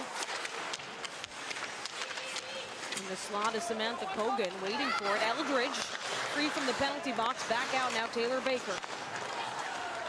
Toronto product getting to play at home for New York. What a treat here on this opening day. Samantha Kogan looking for a friendly teammate. Knowles can't get her stick on it. It's a race for it. As Chloe Aurard goes for it. Well, Aurard playing for Team France as well as Baker playing for Hungary. So a couple of international players on the ice. It was a bit scrummy there. Aurard just 24 years old, but started playing Cheryl for France at 14. So plenty of international experience. We just saw Jessie Comfer with an excellent drive skate and find the space to take it to the net, and that's what she certainly does best. And she's been part of the national team program for a number of years, 2019 world champion, and playing alongside Callie Flanagan, who can manipulate the offensive blue line, and the only two American players on Toronto's team know one another quite well, and it's often nice to see that, right? There's familiarity. You've met each other on the international stage, and someone like Callie Flanagan, just watch the way she skates along the blue line and opens up her own lanes. Yeah, real strong player. Comfer's bestie Rebecca Leslie out on the ice as well. It just so happened that they both ended up in Toronto. Now Poulin LaBelle with a big shot through traffic. New York forced to gather themselves back behind the goal line, far side. Jill Saulnier hopping over. Flanagan sends it back. Nurse with plenty of room on the outside. She'll look for another redirection. Schroeder dives and makes the save again, now far side into the wall. Highlight reel play in this first game. Peyton Levis, she's got room in the Toronto zone. The Rock just slides in. That's my puck. Nurse looks to get her stick on it. Stopped by Bourbonnais this time. You're starting to see the physicality of the game, and these women are going to have the opportunity to train full-time, all of them, just not your national team athletes, and that's only going to elevate the strength of the game. And of course, the hitting, well, not hitting, but the contact along the wall. And this is the start of a big rivalry as Toronto will head to New York for their home opener. Love the back-to-back play. Now Blair Turnbull, captain for Toronto. She wore the C before at the University of Wisconsin. And there's 12 leaders who've worn the C's for their collegiate or national teams playing on the ice today. Spooner feeds it down, looks for Connors. Too deep, there's a shot. Schroeder pockets it neatly, distributes it out, but Connors finds it again in front. Brittany Howard on the one knee at that. They're not a fast, not giving up. Back Howard to Connors. Carpenter and Shelton out there though, along with Bourbonnais from New York. They're not gonna make it easy a little bit. Giguère playing the wall too. Back down Howard. Trying to slow the pace. Here's Toronto looking for that patience and composure. Miller's teed up. Howard, far side. Malte looks for some room and some help. Monroe, Flanagan in front. Big stop again. Bounces off the body of Corrine Schroeder. Even if she doesn't have an eye on it, she's got her body on it. Allie Monroe. Saw New York with a lot of wall pressure, and Bourbonnais just stands up Willoughby there. And you're going to see the play continue. Physical play is what this league is going to bring. Nice little dish there in front. Giguère trying to get some help to Downey Landry. Toronto scoops it up. But you're certainly seeing that Toronto is picking up pace. New York spending a lot of time along the wall in their own zone. They're rimming a lot of pucks, and guess what? Toronto is pouncing. We just saw a triple drive led by Renata Fast as well. So a lot of pressure right now. Saulnier to Rock. Rock weaves it easily by Vasco. Stopped by LaRock. Chases on yet again Samantha Kogan. Just looking to poke it free, can't quite. New York with control. Rock to Saulnier. Skims by. That's a really nice by LaRock on the rock. As she's driving the net, to stand up at the blue line, and then again with a good stick net front. Sarah Nurse to Leslie along the wall. Toronto team practicing yesterday in this building, trying to find those spots. I kind of like that the officials have put their whistles away, allow these athletes to be on it. Alexandra LaBelle to Saulnier now. And there's that physical play. Sarah Nurse will dish it out. Loves it. They found their groove from that first period. Natalie Spooner telling me yesterday, you know, the first few shifts might be a little wild because we don't know what to expect out there. The fact that they're physically engaging is telling me we're getting right back to regular, comfortable play because these women play physical. They're hard, there's contact. Love to see it. Marianne Rougeau keeps it in check for Toronto. Fresh legs out on the ice, but here comes Savannah Norcross. She'll use the boards to pass to herself. Drives the action in front. Ooh, that could have been a nifty feed to Erard. I've been really impressed with Norcross. They saw it early in the first period. Haven't had a ton of opportunity to watch her play. Dynamic. Here's the defensive play for Toronto into the glove of Schroeder. Well, some exchange chances here, but man, oh man, the goaltenders have had to stand tall. The game has certainly opened up. That last chance, and Schroeder holds on. Still 1-0 New York in Toronto.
Toronto's head coach Troy Ryan saying yesterday he knows his team's first offensive play is going to be physical contact. Well, yeah, and it's about closing quickly, and these women are strong on their skates, and they know how to close. They want the puck, and that's what it's all about. And as mentioned, anytime you have an opportunity to train full-time, guess what? You're even going to get stronger. So this is what it is now. Can't wait to what it's going to be like at the end of the year. Malte wins it. There's a big chance right off the drop, but that's stopped by Jessie Eldridge. Doesn't even notice she's done a natural block with her body. Malte again, hoping to feed it to Howard. Looking for all kinds of angles. Toronto coming out with a fury. And Eldridge this time for New York. Keeping the pace, Peyton Levis. Alex Carpenter as well out on the ice now for New York in white. Nice stand-up by Ella Shelton as well, just recognizing that when you know that a player is isolated like Howard, you just stand up and take away their space.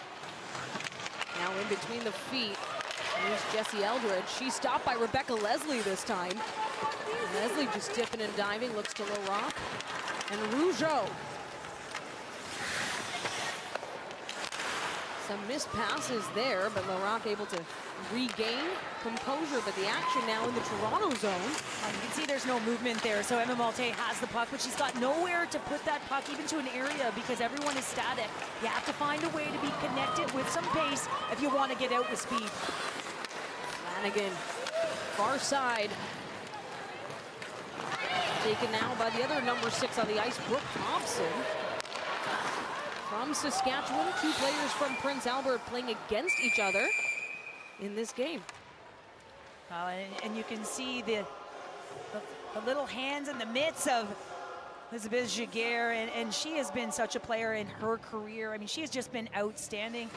Best player in the NCAA back in 2020. He's played with Clarkson University, then transferred to UMD in the 21-22 season at 39 assists there. So he's got some NCAA titles, but her gift, you know, she's not the fastest player, but it doesn't matter. She gets to the spots, she reads the pressure, and she can distribute the puck. She's got a set of magic mitts, and I'm going to really enjoy her playing with Abby Rock. Yes, scoring 22 points in 18 games with the PHF's Boston Pride last year.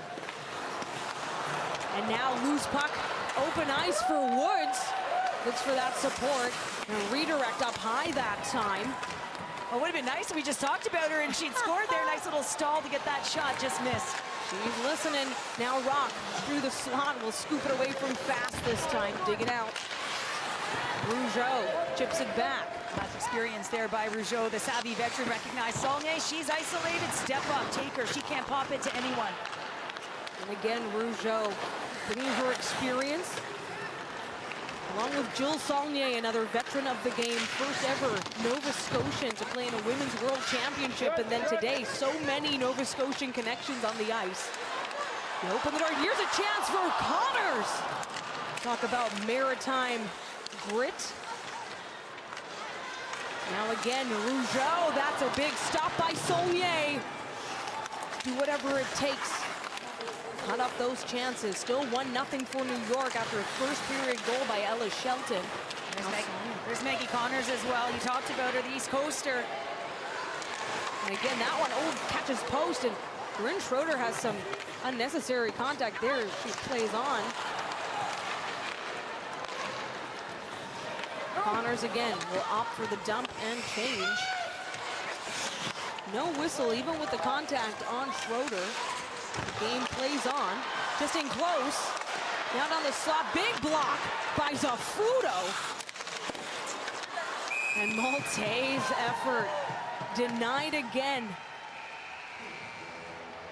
Well, Maggie Connors, we noticed her in the first period, and why not? I had the opportunity at one point to speak to her coach at Princeton Carriage. Says she's fast, she's long, she's creative, and she can do it all.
Our Anastasia Busis is standing by with Abby Rock.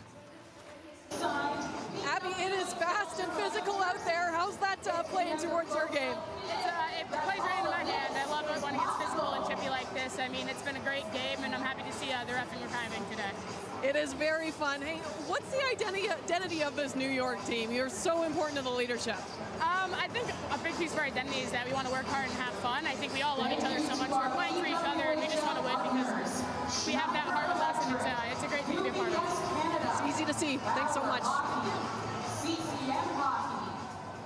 Back into play, and already a quick draw stopped by Green Schroeder. We'll see it again this time. Ella Shelton wins it for New York, but Nurse looked to chip it back. Levis, though, levitating that puck up high, far side. No Poulin Lebel for Toronto. Getting her stick out on the ice.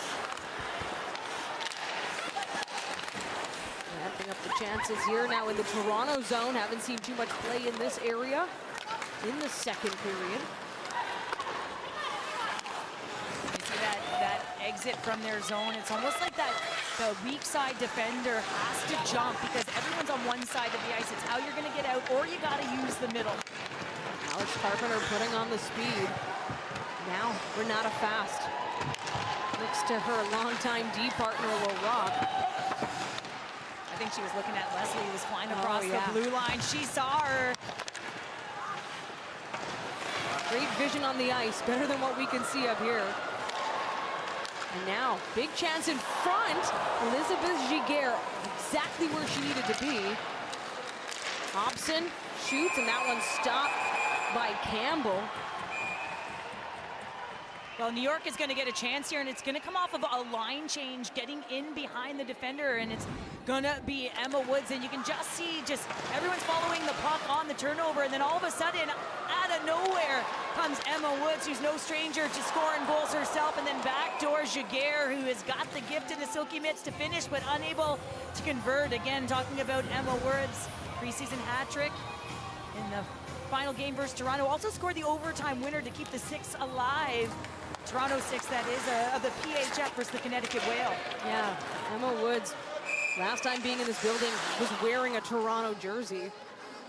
I'm going to bring the play back now. And so many, yeah. You can start to see, Daniela, that everyone is settling in a little bit, and Anastasia spoke to Abby Rock and Emma Woods, who was 7th in PHF scoring last season. I mean, just a dynamic player who knows what it takes to get it done. Hobson now will carry it out. Has to find that room before Rock is teed up just in front of the net. Woods keeps it on the blue line. Now back to Rock. Looking to throw that gap in the score right in front. Woods loses it. Well, that play comes off Abby Rock's work along the boards, and that's the tight spaces I was talking about. She just is wizard at manipulating small spaces. And here comes Hannah Miller. She's got an opportunity. Rock with a shot. No, she'll savor it in front instead. Brittany Howard comes flying in there. And a Malte. As head coach Troy Ryan said, she's got this annoying kind of energy, but I don't want that to change. He wants that to stay. You hate to play against Emma Malte, let me tell you. Now's a chance teed up. That one, nearly sneaks by. Off the glove there. That was Chloe Arard. Chloe Arard, get to know her if you're not familiar with her. She's outstanding. Vasco looks for Kogan in front, but bodies on top of bodies, and that'll settle it.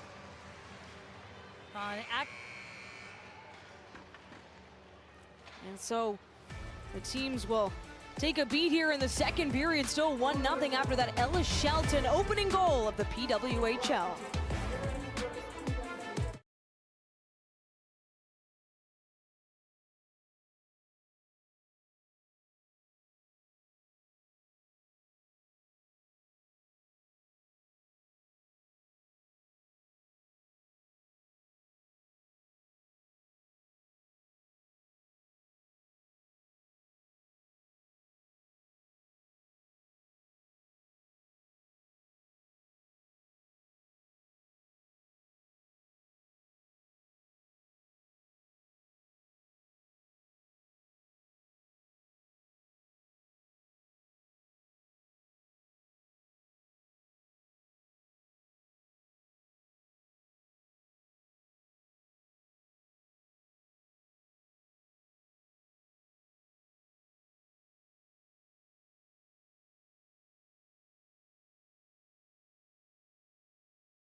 Well, there's never been a steadfast pairing like LaRocque and Fast, and they have been pinnacles on the national team together, and a reason why Gina Kingsbury, the GM of Toronto, elected to go with Jocelyn LaRocque as her second all-round pick so that they'd have this deadly combination to shut down defense. Just look at the numbers of World Championships, Olympics, NCAA titles.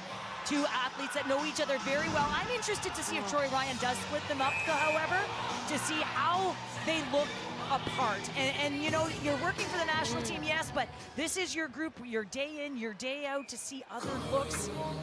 Yeah, really interested to see that. Hinted at it yesterday. LaRocque already getting her stick on it. Hinted at the possibility of splitting them up to benefit other players, Cheryl. Of course, they just come with such a wealth of experience and knowledge. But he also says they're quite comfortable with their pairings right now. Oh yeah, they certainly like it, no question about it. I used to play with Becky Keller, and there's just a comfort in knowing each other's tendencies, and that's really comfortable, but sometimes you gotta get uncomfortable to even go further. Of course, LaRocque's game has completely changed over the last few years with the change of the game we saw in a triple drive rush where she was the outside player driving, and the reason being is everyone's taught, listen, 4-player attack. We want a 4-player attack. It's how you generate offense. And so yeah, you see her shut down the blue line, you see her play valuable minutes in the PK role, but you'll see her jump in, and Renata Fast, she's leading the rivalry series in entries, so that's because she's carrying it the distance. And New York, they're trying to keep the pressure out of their zone just as quickly. Turnbull looking to take it away. Hobson beats her to it. Far side, winning the puck. Using what they can, and Connors now digging off the wall, hoping for that feed to Leslie. Fast. Back to Comfer. Down the line to Leslie. Hobson, though, digging in for New York. Toronto, again, teeing up here, looking to get on the board. LaRocque up high that time. Off the bodies in front. That whole play started off with a high cycle, and when you're drawing up high, you gotta make sure it's on the stick though, because the moment that puck hits the boards, you know that you're gonna come under extreme pressure. So those high cycles, I'm looking to see that, and then some low play after you've drawn everyone high. And so Schroeder will be forced to freeze it as Zafudo and Comfer have some words behind the net. Well, and goaltending is going to be such a key attribute, and of course, Abby Levy also in net 6-1 goaltender. This is going to be quite a tandem built from the back end. Schroeder, who's played at BU, as well as Quinnipiac. Quinnipiac, a .951 save percentage. Of course, Abby Levy as well with Boston College. Overall, a .947, and transferred from Minnesota State. So big goaltenders with presence, 5'11" and 6'1", but two goaltenders that also command the crease. So they are big, but they're mobile, they're athletic. And when you have a combination of the two, you keep pucks out of the net. Emma Malte for Toronto, getting at it. Down deep, they're hungry for that equalizer, and first franchise goal for Toronto it would be. Zafudo, though, digging in that New York grid. There's a big shot, another one, stopped again. How else can we put it? The savior, Corrine Schroeder.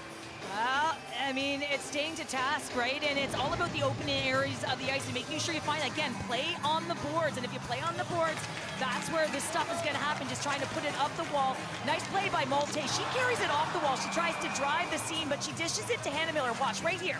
And then she gets to the net, trying to get in behind the coverage, gets a stick on it. Just not enough mustard on it to put it through Corrine Schroeder. More mustard needed. Rougeau. Chances for Toronto, though. I never had any mustard on my shot, I'll tell you that. No spice, no nothing. You always keep it real, Cheryl. Rougeau now through traffic. Well, I started in ringette, so there you go. I'm aging myself, but good skater. And these are the best of the best that we are seeing. First PWHL game ever. Toronto and New York. Vasco in blue gets bumped out, so Jade Downey-Landry will feed it up to Jill Saulnier. And that's a nice steer by Spooner coming off the bench. It squeezes Saulnier. Listen, as a defender, you have to have back pressure to be able to stand up. Spooner provides it, and guess what? Now Toronto has the puck. And again, Toronto has been putting on the pressure here. Turnbull flying in, though. Spooner shoots off the calf that time of a teammate. By the way, Corinne Schroeder with 21 saves so far. While the tally for Campbell is 16 shots on goal. Big stop there. Make that 17. And you see the play open up, right, as there's more comfort in it, but some good chances coming off some good puck movement. It's all about stretching zones, and when you stretch play and you keep your feet moving, you can generate, and this is exactly what happens from her own end. Renata Fast takes one look and moves that puck up ice, and you see the awareness, not going 100 miles an hour, just recognize exactly where the spots are on the ice, and that's a real nice play by Samantha Cogan, not just to go in at 100 miles an hour, to slow it down. And all of a sudden, Natalie Spooner cutting through the middle ice and gets the shot off. If Spooner scores in this game, this place may absolutely erupt. From Mississauga, Ontario, just down the road.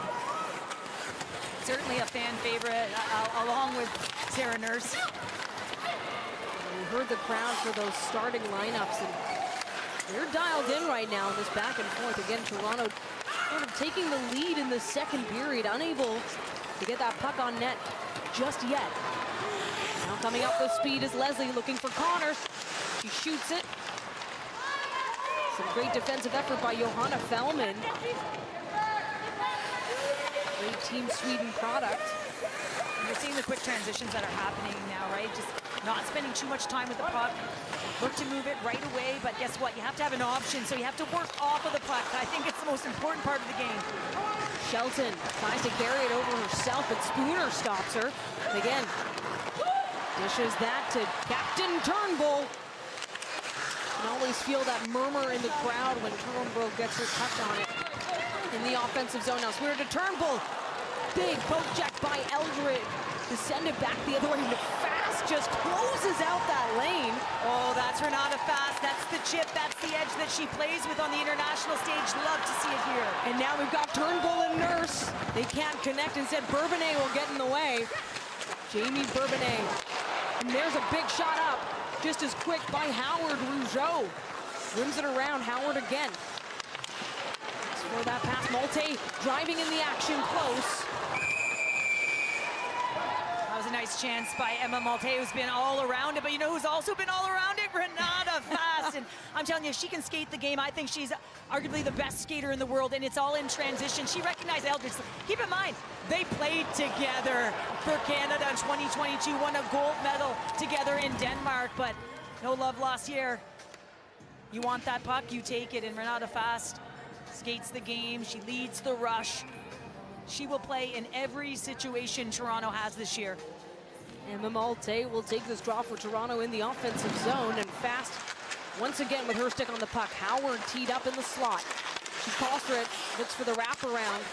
Rebound collected by Howard. Back to Malte now. We got Rock and Thalman on it. Miller now.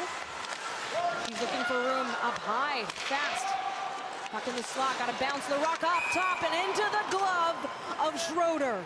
Well, you know who's been all around it? It's been Emma Malte. I feel like she's using her body real well. And listen, she can score goals. She's got incredible numbers from Ohio State, but it's been in tight, just her nose and knack for the net, and it's going to be Jocelyn Larocque who's tight. You can see her that she's just shrunk the zone to be able to corral that puck, and Howard almost puts it away, so nice shift by her, Miller, and Malte. Yeah, Malte owns the Buckeyes' all-time record for points, 206 in 169 games, Cheryl. You have to pull up Tessa Bonham's stats as well. She always loves to talk about the next generation, though, Cheryl, and what's being done, the outstanding efforts at that. We're in the final minute here of the second period. Score still stands from the opening frame. 1-0 for New York. Toronto carrying the pace here. New York will settle it. Connors now with some room. She gets by. That one again just skims off the pads. I like that shot. She saw Leslie going to the net. She knew exactly where she was shooting that puck. Flanagan. Peggy Connors has been outstanding. Now Leslie. Flanagan along the far wall. Physical battle here in these final seconds of the second period. A chance to get the equalizer. Toronto wants it. In this home opener, league opener for the Professional Women's Hockey League. That'll be Ella Shelton, the goal scorer for New York. That'll push the puck against the board and close out the second period. Still 1-0 New York in Toronto.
Minutes in the books. New York still holding on to their 1-0 lead. There's a look at Colton Orr, former NHLer, assistant coach now with New York.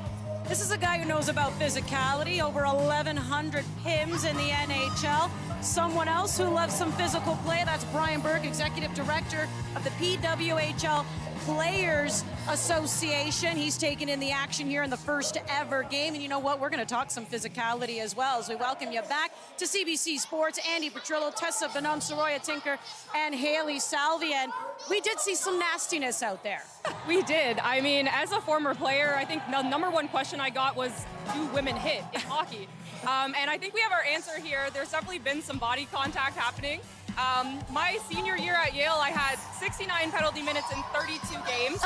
Good for you. Busy. There you go. In that sense, I'm so happy to see these refs letting these girls play. They're big, they're strong, and they deserve to play hockey the way they are right now.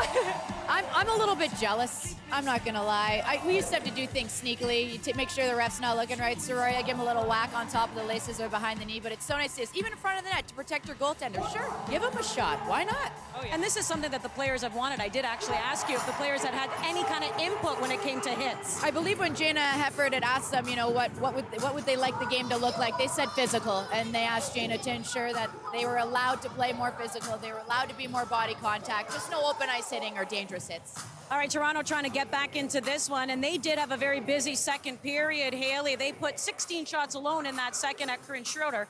Got to give the goalie credit. Oh, absolutely. She has been up to task. 24 saves in this game so far. And Corinne Schroeder is one of those goalies, when you watch her, it seems like the puck's just always hitting her. And that's in part the size, 5'11", but the puck tracking. We saw her dialed in there in the pregame, working on her hand-eye coordination, working on those movements. She's an excellent puck tracker.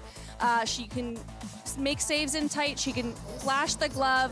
24 saves, as we said, in this period. She's got the whole package. 24, she's young, she's athletic, she's technically sound, and she's been in the national team fold. She got called up to a rivalry series game, but you would have to think that she's going to get another look with Team Canada playing this well in front of Troy Ryan and Gina Kingsbury, who are the GM and coach of the national team. I can watch goalies warm up, by the way, on their own all the time when they do that whole power of visualization. But on the flip side, how about Toronto getting those chances? And look, I'm not taking anything away from the play from Schroeder that period. She was fantastic. But for Toronto, it's not for a lack of trying that they're down 1-0. They definitely are. It just feels like when their chances happen, I guess you could say the cookie isn't crumbling in the right way. It seems like they're not really getting a full shot on it. Right there, Jocelyn Larocque, net front presence, just trying to do all the right things, gets hit with the puck. Another chance, they're not getting a full wrist shot on net. Maybe they're looking for the pass instead of getting a shot on net. How many times do we say to each other, Soraya, throw it on net, good things will happen. Sometimes you got to get an ugly one. And once you get an ugly one, then you start to get a feel and things just start to roll properly. And I think for Toronto, that's what they got to do. It's a cliche answer, but no one asks how, they just ask how many. Throw it on net, it'll bounce off a butt and go in. That's all you need. You know what, at that point, you're saying it's 1-1, so you're right, who cares? And that's exactly what Toronto is trying to do at this point. They do have a lot of support, Toronto does. This was put out on the Toronto Maple Leafs Twitter handle. The boys in blue showing their support. Morgan Riley, Austin Matthews, John Tavares, and Mitch Marner saying good luck to the PWHL Toronto. I can imagine there'll be some good kind of marketing between the two. Well, you know that Natalie Spooner and Mitch Marner are good pals, and they do keep in touch. Obviously, the ladies having gone to the NHL All-Star Weekend and stuff. So these guys truly respect these women. A lot of them train with them in the summer as well and skate together. So it's pretty cool to see these guys backing them. All right, well, someone who's going to be joining us on the set next is someone we all respect. That would be Jana Hefford. Yes, success is a common theme when it comes to the builders of this new league, and Jana Hefford has done it all. Big moments, big goals, and now on to her biggest off-ice role. The Hall of Famer is the Senior VP of Hockey Operations, and she'll join me next when we come back to CBC Sports.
Welcome back. Here are the second period stats brought to you by Ream. Still 1-0. That's courtesy of Ella Shelton in the first period, 9:17, the historic goal for the PWHL. But Toronto coming on strong in that second period, putting up 16 shots to New York's 4. They just can't find the back of the net. Here's their captain, Blair Turnbull, with Anastasia Busis.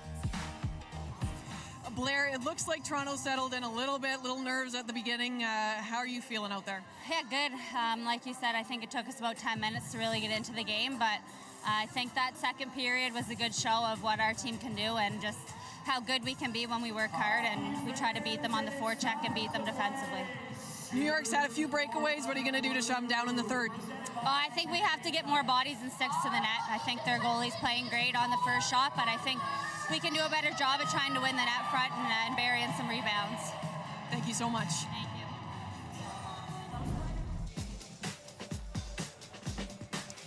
Here are some upcoming games. The North American attendance record will be set tomorrow in Ottawa when they face Marie-Philippe Poulin in Montreal at 7 p.m. ET. That will be on TSN. Tickets are at 8,800 and counting. So that is the highest attended pro women's game on North American soil. Then our next game will be next Saturday, 3:30 p.m. ET. That is when Montreal visits Minnesota. We welcome you back to the set here inside the Mattamy Athletic Center, and I am pleased to be joined by Jayna Hefford, Olympic world champion, senior VP of the PWHL, and just an all-around champion of the women's game. Welcome. It's so great to be able to speak to you, and I saw you out there during the ceremonial puck drop alongside Billie Jean King. How are the emotions feeling? This has been a day full of a lot of emotions. We're excited. We're, reminiscing about the journey it took to get here, and it was long for many, ups and downs and twists and turns, but to have a day like this, such a milestone for our sport, and to be able to do it in Toronto, the old Maple Leaf Gardens, sold-out crowd, it's such an amazing day. So many memories in this building, but now the women are about to start their own memories here, that's for sure. And you say it's been a long time coming, because a lot of people, of course, look at this from the announcement that was made in the summer, and they go, oh my goodness, that is such a short time period. And I guess in many ways it is, but what is the work that has been done to make sure that you started today, and then why January 1st, 2024? Why not 2025?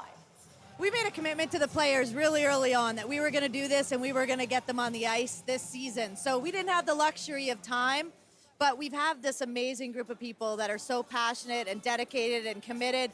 And what we've done in 6 months or less has been truly remarkable. And it's only possible because of Mark Walter and Billie Jean King, Stan Kasten, Alana Kloss, Royce Cohen, these people that shared our vision and provided us with the resources and the infrastructure to be able to do this. So it's been an amazing lift in the 6 months, but we're so proud of what we've done, and the team behind this is just incredible. The fans, though, they want those logos. They want those team names. Would that be something that you'll work on come off-season?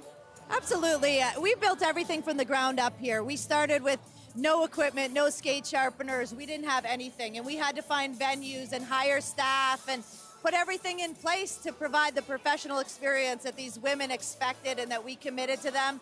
We got a CBA completed before the season started. So the amount of work has been incredible. Names and logos, those things will come, and those are things that we want to engage fans on. Right now we have the PWHL, and this is a brand that we want to build and we want to get people to rally around. How important was it to have that CBA in place, the first ever CBA signed before a women's league started? We're hearing now maybe it could be before any league was started to have this CBA in place. It's so historic, and it really has allowed us to do everything we've done because the CBA is completed. We have a great relationship with the union and the players, and we're all in this together. Our vision for this is the same. And so from an ownership perspective, they have the security of the long-term investment they're making. And from a player perspective, they have all kinds of benefits and securities that they've never had around working conditions and maternity leave and pre and post training meals and housing stipends. So it's more than just a salary for these players. It's the entire comp package that they're presented with. Well, I was hoping to have it in time, but you know what? I'm sure at some point we'll let you know the answer here, because you are in the Hockey Hall of Fame as a player. You're a builder now. trying to figure out if anyone's gone in as both. We will find out because you know you're going to go in as a builder because this is absolutely phenomenal. And I hope you're taking the time to enjoy it. Although I know you're going to be trying to hit all the other openers for all the other teams. You're going to be busy with your travel schedule. But it's great having Jana Hefford here on set with us, CBC Sports Senior VP of the PWHL. We will have puck drop on the third period when we return.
New Year's Day, opening day of the PWHL, deserves a little extra shine. Natalie Spooner delivering that, greeting fans here in Toronto this morning. Look at that outfit, and that's her personality plus. I mean, she's wearing the Toronto colors. She's a fan favorite for a reason, and she's had a heck of a first two periods in this game, whether it's turnovers, driving the net, doing what she does best, corralling pucks on those turnovers and driving the paint. You'll expect to see her in and around the blue stuff all afternoon long because Natalie Spooner is one of those athletes who loves to get dirty net front. And now we'll head down to our Anastasia Busis, standing by with New York head coach Howie Draper.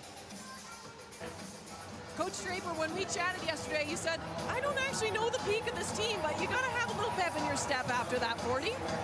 Yeah, well, the first 20 we felt really good about. I thought we came out flying and we created a lot of pressure and we were playing like a team. Like we had a lot of flow, a lot of connectedness. We were making passes and we were getting pucks to the net.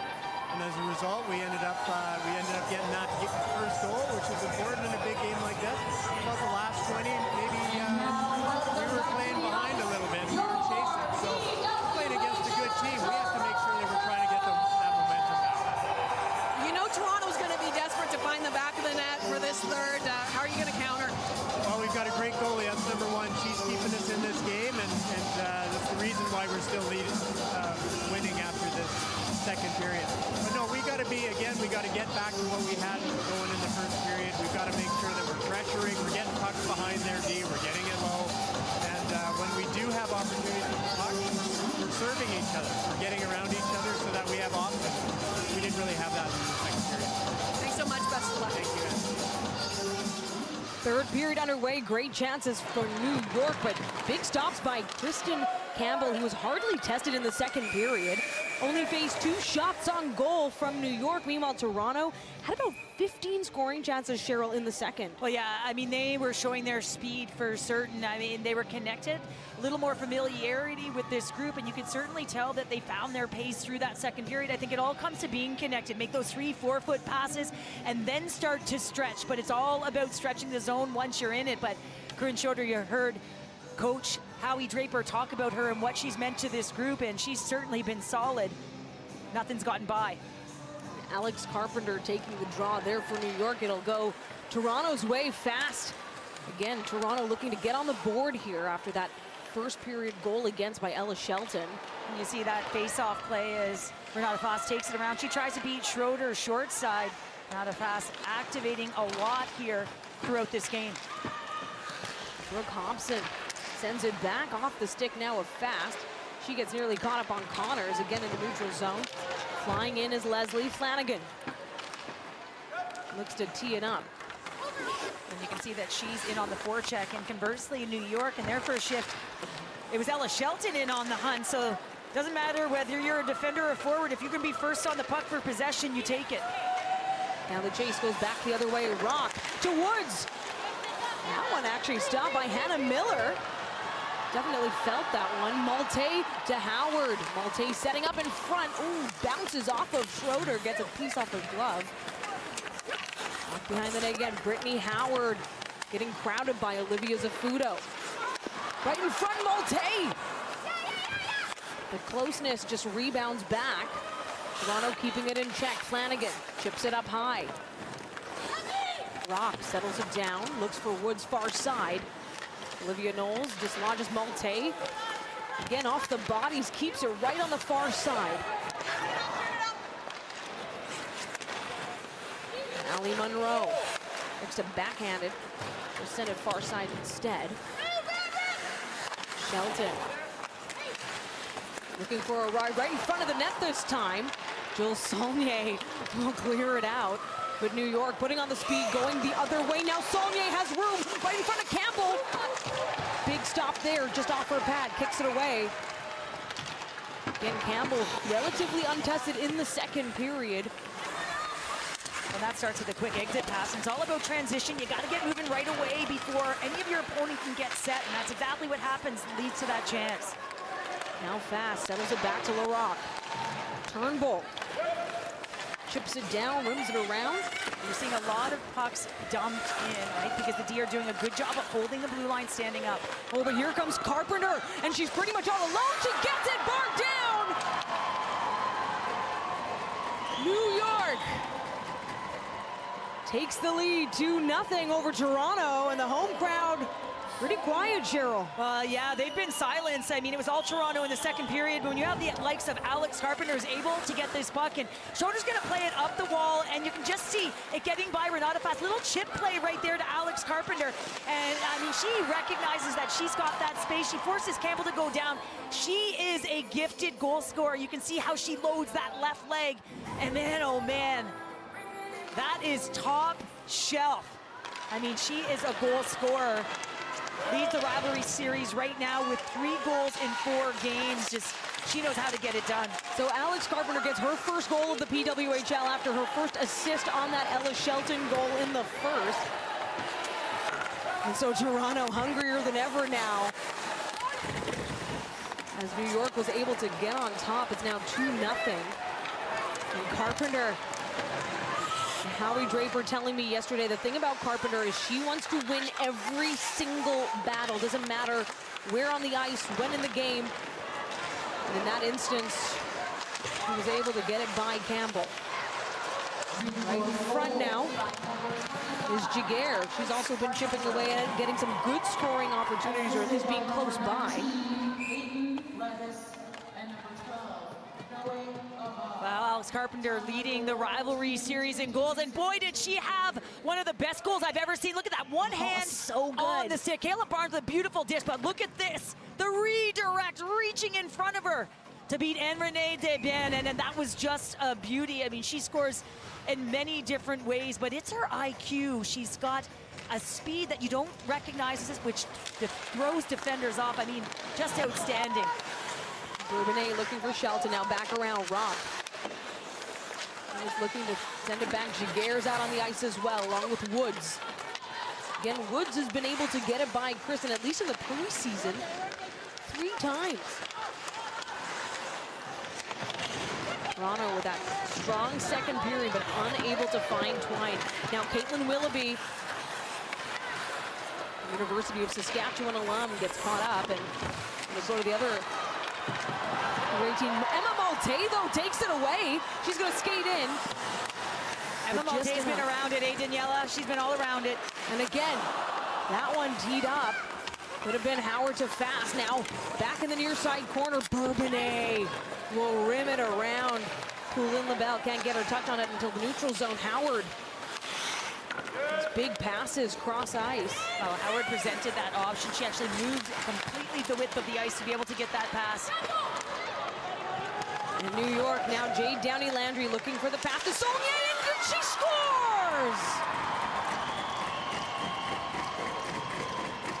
Welcome to New York. Jill Saulnier adds another, making it 3-0. Well, this is a team that can certainly snipe, and we're seeing it in multiple different ways. And again, just along the boards, it gets popped to the middle, but a quick little play just to a space, a little touch up.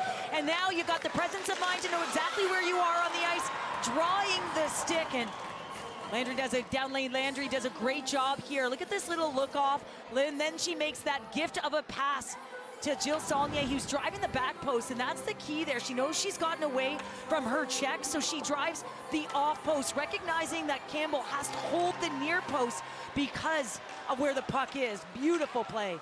3 different goal scorers for New York in these 3 opening goals of the PWHL. Toronto looking to get their first franchise in net.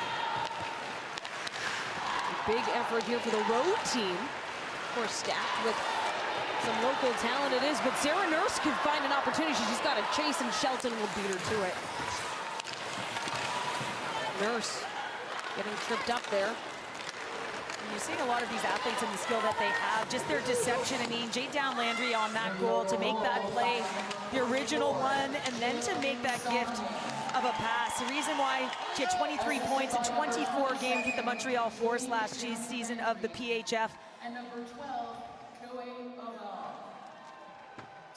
The official online shop of the PWHL is now open, though, Cheryl. Oh, everything looks good. Gear up for the game day with jerseys and apparel for your favorite team. Visit shop.thepwhl.com to complete your game day fit. We're seeing it all here, Cheryl. We're seeing love for the leagues and teams of the past. We're seeing lots of young girls wearing PWHL merch right now, and like the Toques. Yeah, like the season ticket Toques. That's how you know they're supporting women's hockey. Through traffic, that one wide. Gotta get right on it. Rebecca Leslie hoping to breathe, finds Comfer this time, near side. Pestered by Shelton. Chips it off, still gets a shot on Schroeder. Schroeder holding it down, facing that onslaught of shots in the second period. A little bit more even going fast now. Using some patience, keeps it away. Works below the goal line. This time shoots in front, and Comfer was just ready for it. Connors now through traffic this time. And despite all those fantastic efforts, Toronto still looking for their first goal while New York adds 2 more. 3-0 lead here in Toronto.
talk about that game day fit. Of course, it's the opening day of the PWHL, and everyone's all geared up.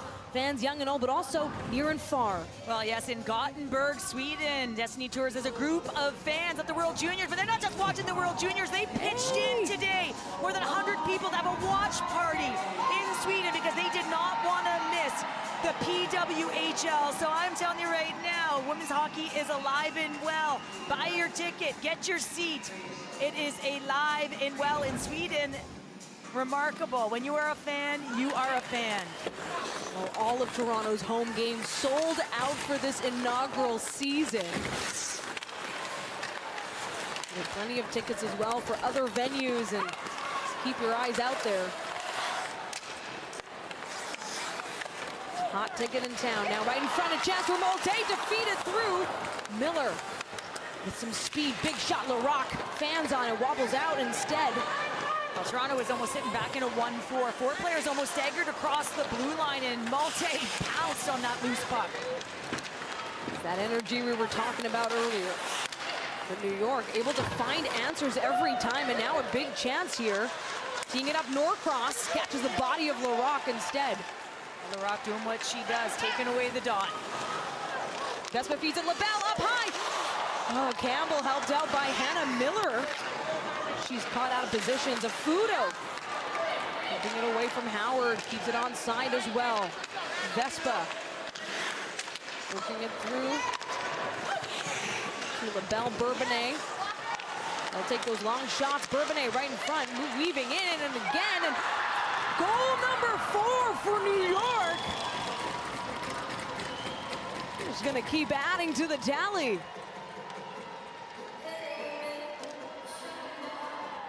Well, you can see that Campbell has been under siege, and Vespa is gonna be the benefactor. She's gonna get this goal, and keep in mind, Campbell, off of this shot, the original shot by LaBelle, does not have her stick. She loses her stick, so it remains net front. It kind of gets in the way here, but the presence of mind, listen, when you have a goaltender that does not have their stick, you can anticipate and find a way to work your way low against her, and so you can just see Toronto kind of sitting around watching. And she does a great job of corralling that puck off of the stick. As you can see, Jamie Bourbonnais, an active defender who is coming down to pick up the puck off of the stick. It's a back door, and it winds up on Vespa, who goes low against Kristen Campbell. Vespa's goal assisted by LaBelle and Bourbonnais. Also want to shout out Chloe Orard with 2 assists as well on the 2 previous goals. Yeah, Chloe Orard certainly is a player. A lot of people will know her as playing for Northeastern alongside Lena Mueller, who's with Boston, is just an unbelievable threat in terms of her offensive prowess. But at Northeastern, 167 games, Aurora had 204 points, so certainly knows how to put up points. And as you mentioned, Daniela, 2 tonight.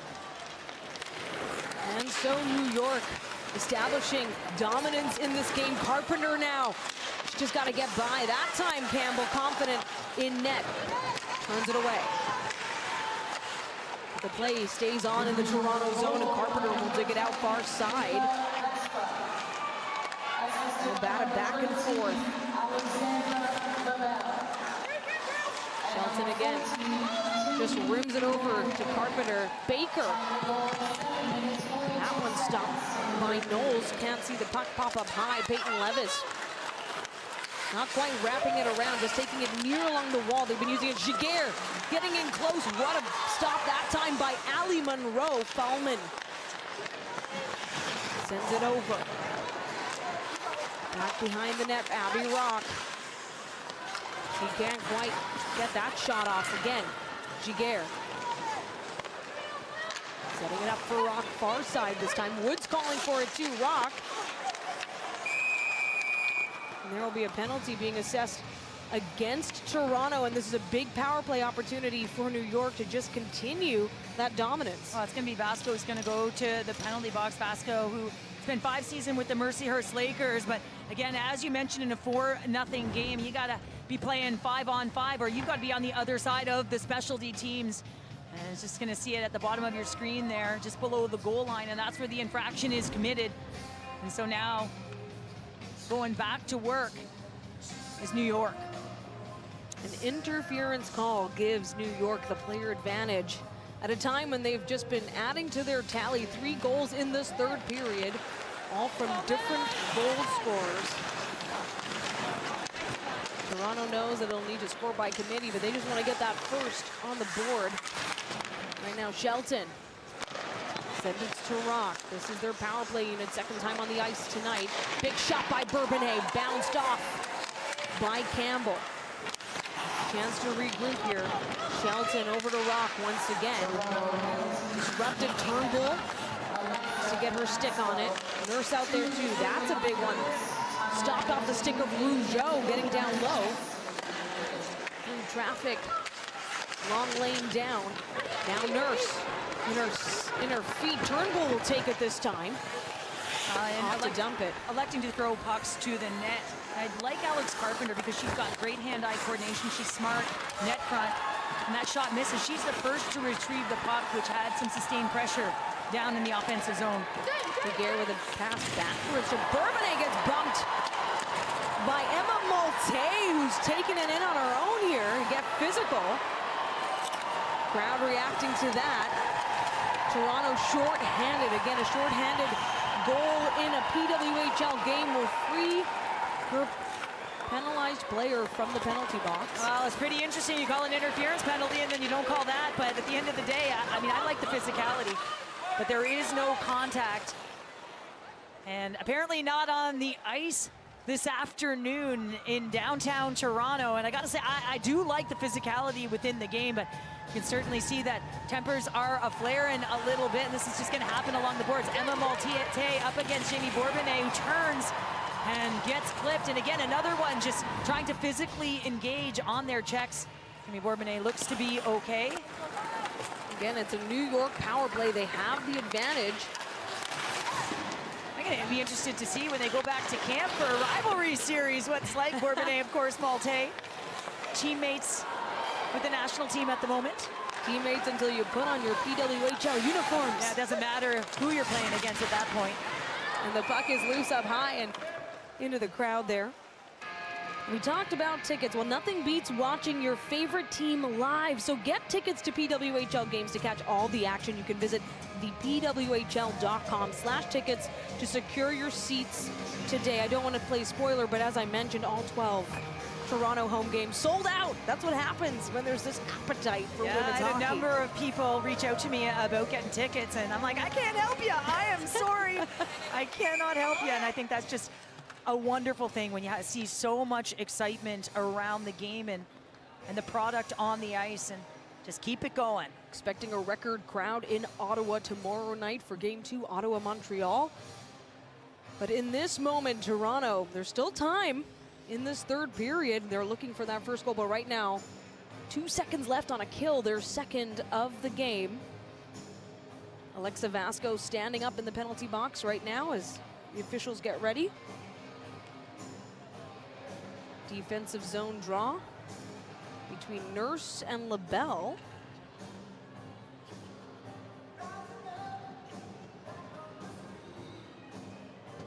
There's some discussion down by the officials. I just noticed that the officials wearing the purple armband. Yes, for the PWHL, that is the color. I love your blazer, Cheryl. Yeah. Giving a nod to that. There's purple lights as well. Well, I think it's a shade of purple. I'm magenta-like color. Is that would that be it? That's it. I'm not fashionable like Natalie Spooner, so none of us are. Shelton, though, taking a big shot. That's how she scored that opener for New York for the lead. Now Taylor Baker catches up to the puck. We're back to even strength. Kayla Vespa giving chase in the New York zone. They'd left to lock this in for Schroeder, who's been playing exceptionally for New York. Olivia Knowles in blue. Open to feed it to Spooner. But out comes LaBelle. That's a nice little bump play to get out. And often you have to use the middle of the ice to be able to get out like that. Like that play, 2-3 feet, and get going. Ball on the far side. Leslie. Now Zafudo.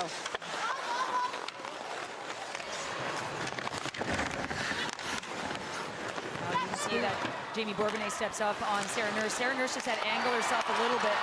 Here comes Spooner, getting in close, tries to feed it through. A penalty, though, will be assessed for that play. A hooking call. And that will give Toronto a chance on the power play. Jesse Elridge takes a seat. Toronto still looking for that goal. 4-0 for New York.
No, it's you guys. You guys set the bar. Well, the energy is electric here. There's a lot of big names, but two big names, unfortunately, that have not made the game. Legends of the sport, Megan Duggan and Jillian Apps. Megan Duggan just gave birth to a beautiful baby girl, Sophie Francis. Apps Duggan. Hey, we wish you were here, but we get it, Appsy Duggs. Daniela, Cheryl, take it away. What a very special New Year's Eve for the happy parents. What a wonderful delivery. That's so great. I was hoping to see them, but they have an excuse. Yeah, that's how we found out as Cheryl was asking, hey, we're gonna see them, right? Not today. They're enjoying a very special day.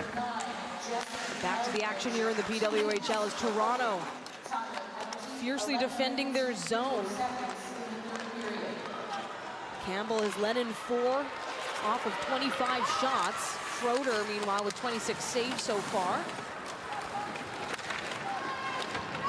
They certainly need to capitalize on this power play. You know, it's an opportune time to try and create some momentum. They need to be opportunistic. They've certainly had chances.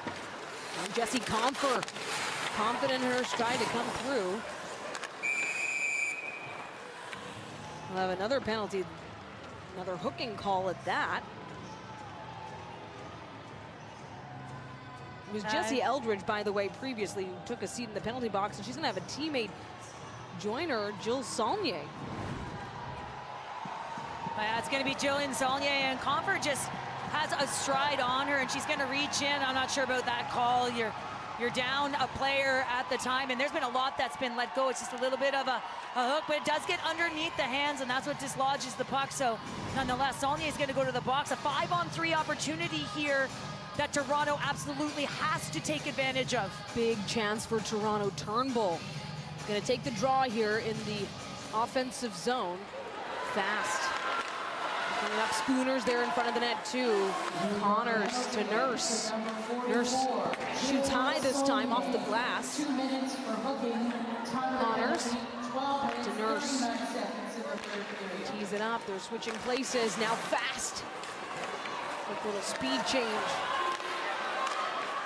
Quick touches. Turnbull. Connors now. Nurse. She shoots. Shelton blocks that easily. It's in front, Nurse back to Connors. And in front, oh, Spooner. Just off her sticking up high this time. Connors, Nurse. Tees it up, shoots. Body block again, that time by Brooke Hobson. And watching Natalie Spooner net front, this is the best hockey she's played. Of course, a hiatus to have her son, Rory, but she's got some jump to her step and really like her positioning net front. I mean, she was back in practice a month postpartum. I mean, Natalie Spooner just loves this game. Happy to be back playing in Toronto, close to home. So right now, final seconds ticking down on that Jesse Eldridge penalty, so it'll be 5-on-4. Still advantage Toronto for about 42 seconds. Here comes Spooner. Sliding in, looks for room. I knew she was gonna do that. That's her signature. Back behind the net, Comfer. Looking for some help. Flanagan now near the point. And the Malte also buzzing near the net. Comfer again. Plenty of pressure from New York. Bourbonnais and Vespa. Flanagan. Looks for room. Malte. Big shot by LaRock, and it's a little high and wide. Crowd again. LaRock tees it up right in front of the net. Schroeder still stops Toronto's hopes to get on the board.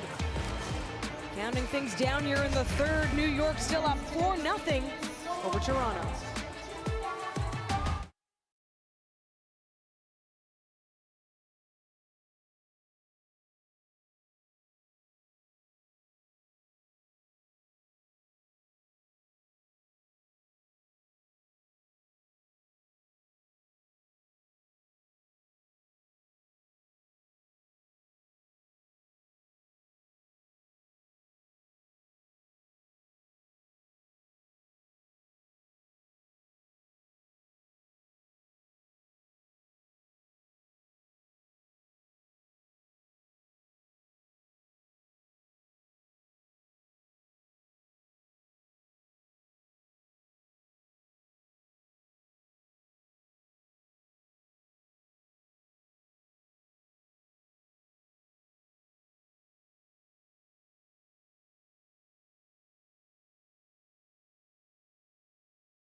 She's been steadfast and solid. Schroeder has made so many stops. In fact, 28 so far by the tally in-house for New York. Well, I mean, she stood tall in the crease. She's used her size to her advantage. I love the way she's anticipated and gotten square to that puck.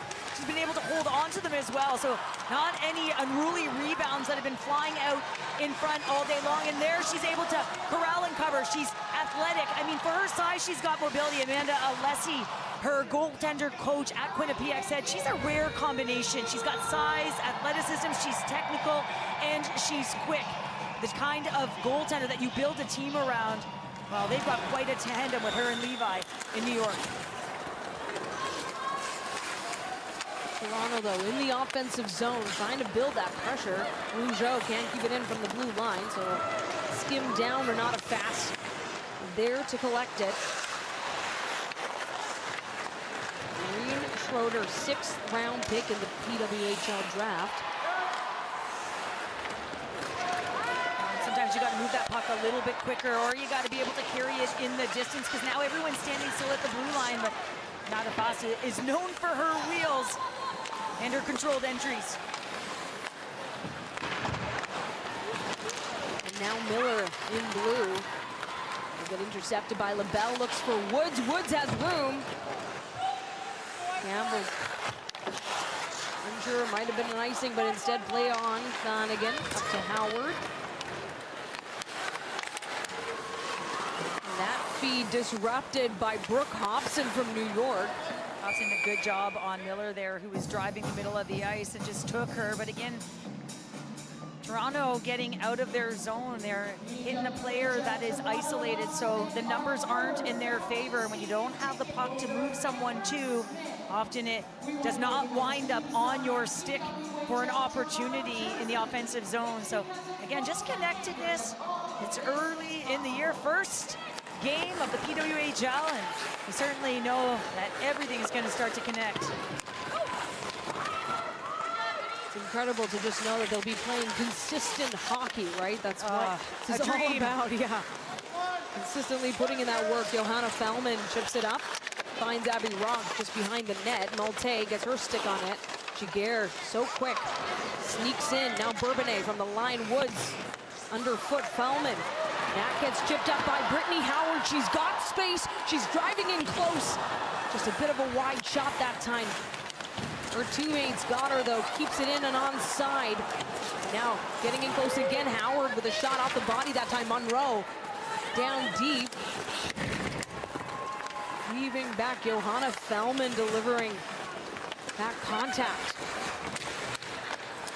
Olivia Knowles sends it up to Spooner. Spooner with a big shot. Oh, off the calf that time of Bourbonnais. Well, she had Sarah Nurse planted right in front, but Fallman alongside Nurse. Of course, Fallman, a storied career and long one with Team Sweden.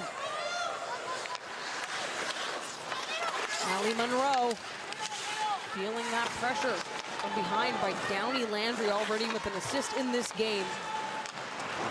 Plenty of first marked for New York. Saulnier driving close, and that one perfect in the glove of Kristen Campbell. By the way, game 2, we're talking about that consistent play. Action continues tomorrow, Tuesday, January 2nd, when PWHL Montreal faces off against PWHL Ottawa. 7 p.m. Eastern in the nation's capital. I'll be there calling alongside Becky Keller. And happy birthday, Becky. Yes! If you're having a great Happy New Year, we'll see you in Ottawa tomorrow. One of my besties. Played on the national team with her for a decade. We were a pairing, and we would have loved this physical play, not to mention the opportunity to play full time. And that game is going to have a record-breaking crowd, but back to this moment in this opening game in Toronto. Team in blue still looking to get on the board. Well, New York digging out from their goal line. Rougeau sweeps in with a sharp angle. Leslie trying to battle for it off the glass. Flanagan giving chase. And that'll be a nice icing call that time. All the fans in the building. I know my daughters are here, my niece, and players, young, old, daughters, brothers, sons, aunts, uncles, grandparents, to witness history being made today. And the lineup outside, the autograph seekers. Women watch, a lot of people watch women's sports, and now that there is a platform, once you drink the Kool-Aid and you get a feel for the temperature of the game, and this temperature has been hot, physicality, you know they'll be back.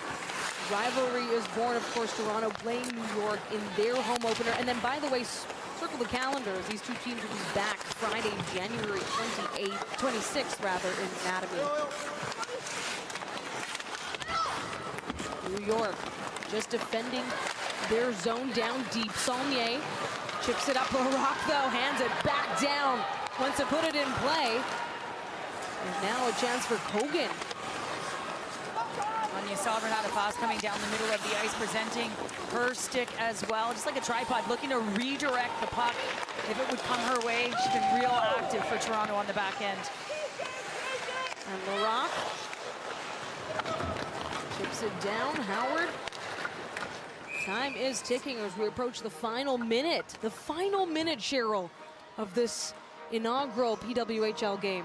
Yeah, and we said it off the top, and you asked me, you said, Cheryl, what about you thought it was an impossible dream, and I really did, Daniela, and to be here live in this moment and to have it happen, it really is surreal to know that there is this platform, the opportunity, when many have to retire while they're in their prime to work, and now they have an opportunity to train and to continually push their game to the next level and stay in it as long as they can. And that's just a beautiful thing to see, to be truthful.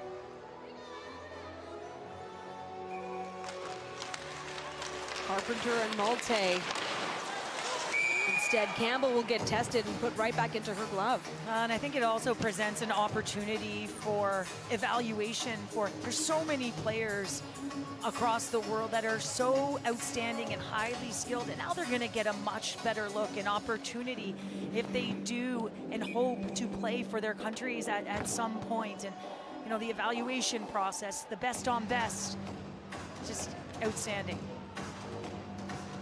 Face off again in the Toronto zone. New York wins that one.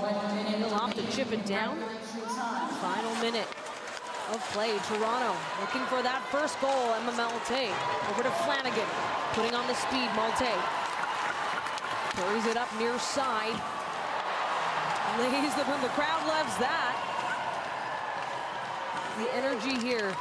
Olivia Zafuto, certainly not one to take those bumps lightly. Now Howard. She's got her stick on it. Malte's right in front of the net. Final 30 here. Monroe keeps it in. New York dislodges the puck this time. Hannah Miller. Flanagan to Howard. Howard tees it up, shoots high. Schroeder sees it all the way, sails right into the mitt. It's fun to watch all of these athletes. We saw them warming up and the excitement that they had for this moment, and I hope they leave today in a reflective manner of what it's meant for those before them, those in the game, and those to come. Toronto finds himself shooting through traffic. Larocque hoping to connect. Comfer out on the ice. With 1.5 seconds left, we have a stoppage. And players who stayed in the game, the Brianne Jenners of the world, and some athletes that may have considered retirement, but saying, I'm staying for this. I am staying for this moment.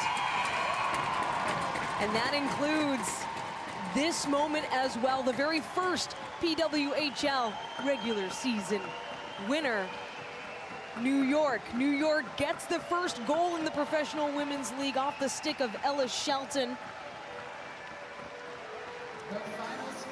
And that will do it. That'll be a puck that will go to the Hockey Hall of Fame, and one that Ella Shelton will never forget. And no matter who is victorious in this one, it being New York today, truly it's a victory for the game. 29 saves by Schroeder. Again, Shelton helped by Carpenter for that first goal of the league. Carpenter then getting the second, helped by Levis and Orard, and then Saulnier adds another. Vespa, helped by Downey Landry, Orard, LaBelle, Bourbonnais. Truly a team effort here for a stunning first victory of the Professional Women's Hockey League. The teams shaking their hands. And you cannot forget about this Toronto team, who showed a lot of pace and some great chances in the second period as well, actually out shooting New York 29-28 in this one. So a lot of punch to their game. There's a lot of physicality. Well, redemption is just around the corner, January 4th, as these two teams meet in the Big Apple, or rather in state of New York. We'll be back with Andy and the panel for more post-game analysis here, opening day of the PWHL.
Welcome back to CBC Sports, a special moment after the game. History in the making. Toronto, New York playing in the first ever PWHL League game. So they all pose for a photo. New York, of course, feeling great. They have the first ever win in PWHL history, 4-0 over Toronto. Toronto perhaps not feeling all that great, but they understand the moment. So all posing for that photo. And how about this? New York's Alex Carpenter is the Canadian Tire player of the game. She assisted on Ella Shelton's goal in the first period, the first ever goal in PWHL history. That puck is going straight to the Hockey Hall of Fame. And then she scored in the third period, second goal of the game. So a goal and an assist for Alex Carpenter, alternate captain for New York. 4-0 victory for them as we welcome you back to the panel. Andy Petrillo, Tessa Bonhomme, Soroya Tinker, Haley Salvian. Great second period for Toronto. Haley unable to find the back of the net. Corinne Schroeder now, those saves coming up huge for New York. It just flipped the script in that third. 3 goals on 8 shots. New York has depth. Yeah, I think that's my favorite thing about this New York roster. And you just talked about Alex Carpenter. She's the player of the game, but the best part of this New York team is they're not going to have to rely on her to carry the offense every single day. GM Pascal Daou built a team that has 4 lines who can score on any given shift, any given night, and we saw that today. Here's up first Jill Saulnier with the 3rd line goal. Nice hustle play by her. Then Alexandra LaBelle, 4th line center. She gets a great chance on net. There's Alex Carpenter, player of the game, cheering on the bench for Jill Saulnier. Alexander LaBelle with a great chance. 4th line center, then it's Kayla Vespa who gets the 4-0 goal. This is just going to be a really dangerous team with a ton of scoring options at forward and D, of course, because we saw Ella Shelton with that historic first goal. I really like New York's chances this season, guys. And I mean, those are the takeaways for the New York team, right? They're exactly who they said they were going to be in this game, and the player that was supposed to lead led the way, and Alex Carpenter. For Toronto, I think their takeaways first and foremost, and I don't like being nitpicky after the end of a game. I like to focus on the positives, but you do have to learn something. And for them, it's the fact that they were just a little bit too pretty. That second period was fantastic. Plenty of chances. That is great. You know you can create those. But they need to throw pucks on net. They need to have that shot first mentality. Secondly, the physical play. It is going to be allowed. They need to use more of this. They were most effective when they did this. And the 2 players that were, and everyone's going to roll their eyes, but were Ohio State Buckeyes, Natalie Spooner, Emma Malte. Shout out to my dad. He calls this the angle and bump to separate the player from the puck. They did that to perfection. So if they need to continue to lead the way in that charge in order for Toronto to continue to be successful, moving forward. Yeah, well, and going back on New York's depth here, I mean, they got goals from 3 of their 4 lines and their top defensive pair as well in Shelton and Bourbonnais. I said it earlier. I think defense wins. You've just been patting yourself on the back all show. I brought up I agree. Carpenter in the pregame. I'm just going to slide in here. I'm sorry. I've just got to say. Yeah, I mean, Ella Shelton and Jamie Bourbonnais were the talk of the town tonight. I mean, I think that they were a big force back there on the DN. They were quarterbacking the play. Ella Shelton, obviously, with a historical moment, and Jamie Bourbonnais was able to get a backhand assist at the end there. Yeah, they definitely look like a top defensive pair that was contributing to the offense. Well, how do you like the ring of this, hockey fans? Why don't we make it Hockey Afternoon in Canada on CBC? Yes, there's a game tomorrow. It will be a record-setting crowd for the women's hockey game on North American soil when Ottawa hosts Montreal. 8,800 tickets and counting in that one. But for us, let's start a new tradition on Saturday when Montreal visits Minnesota. On behalf of everyone here on the broadcast crew, thanks for tuning in and watching history.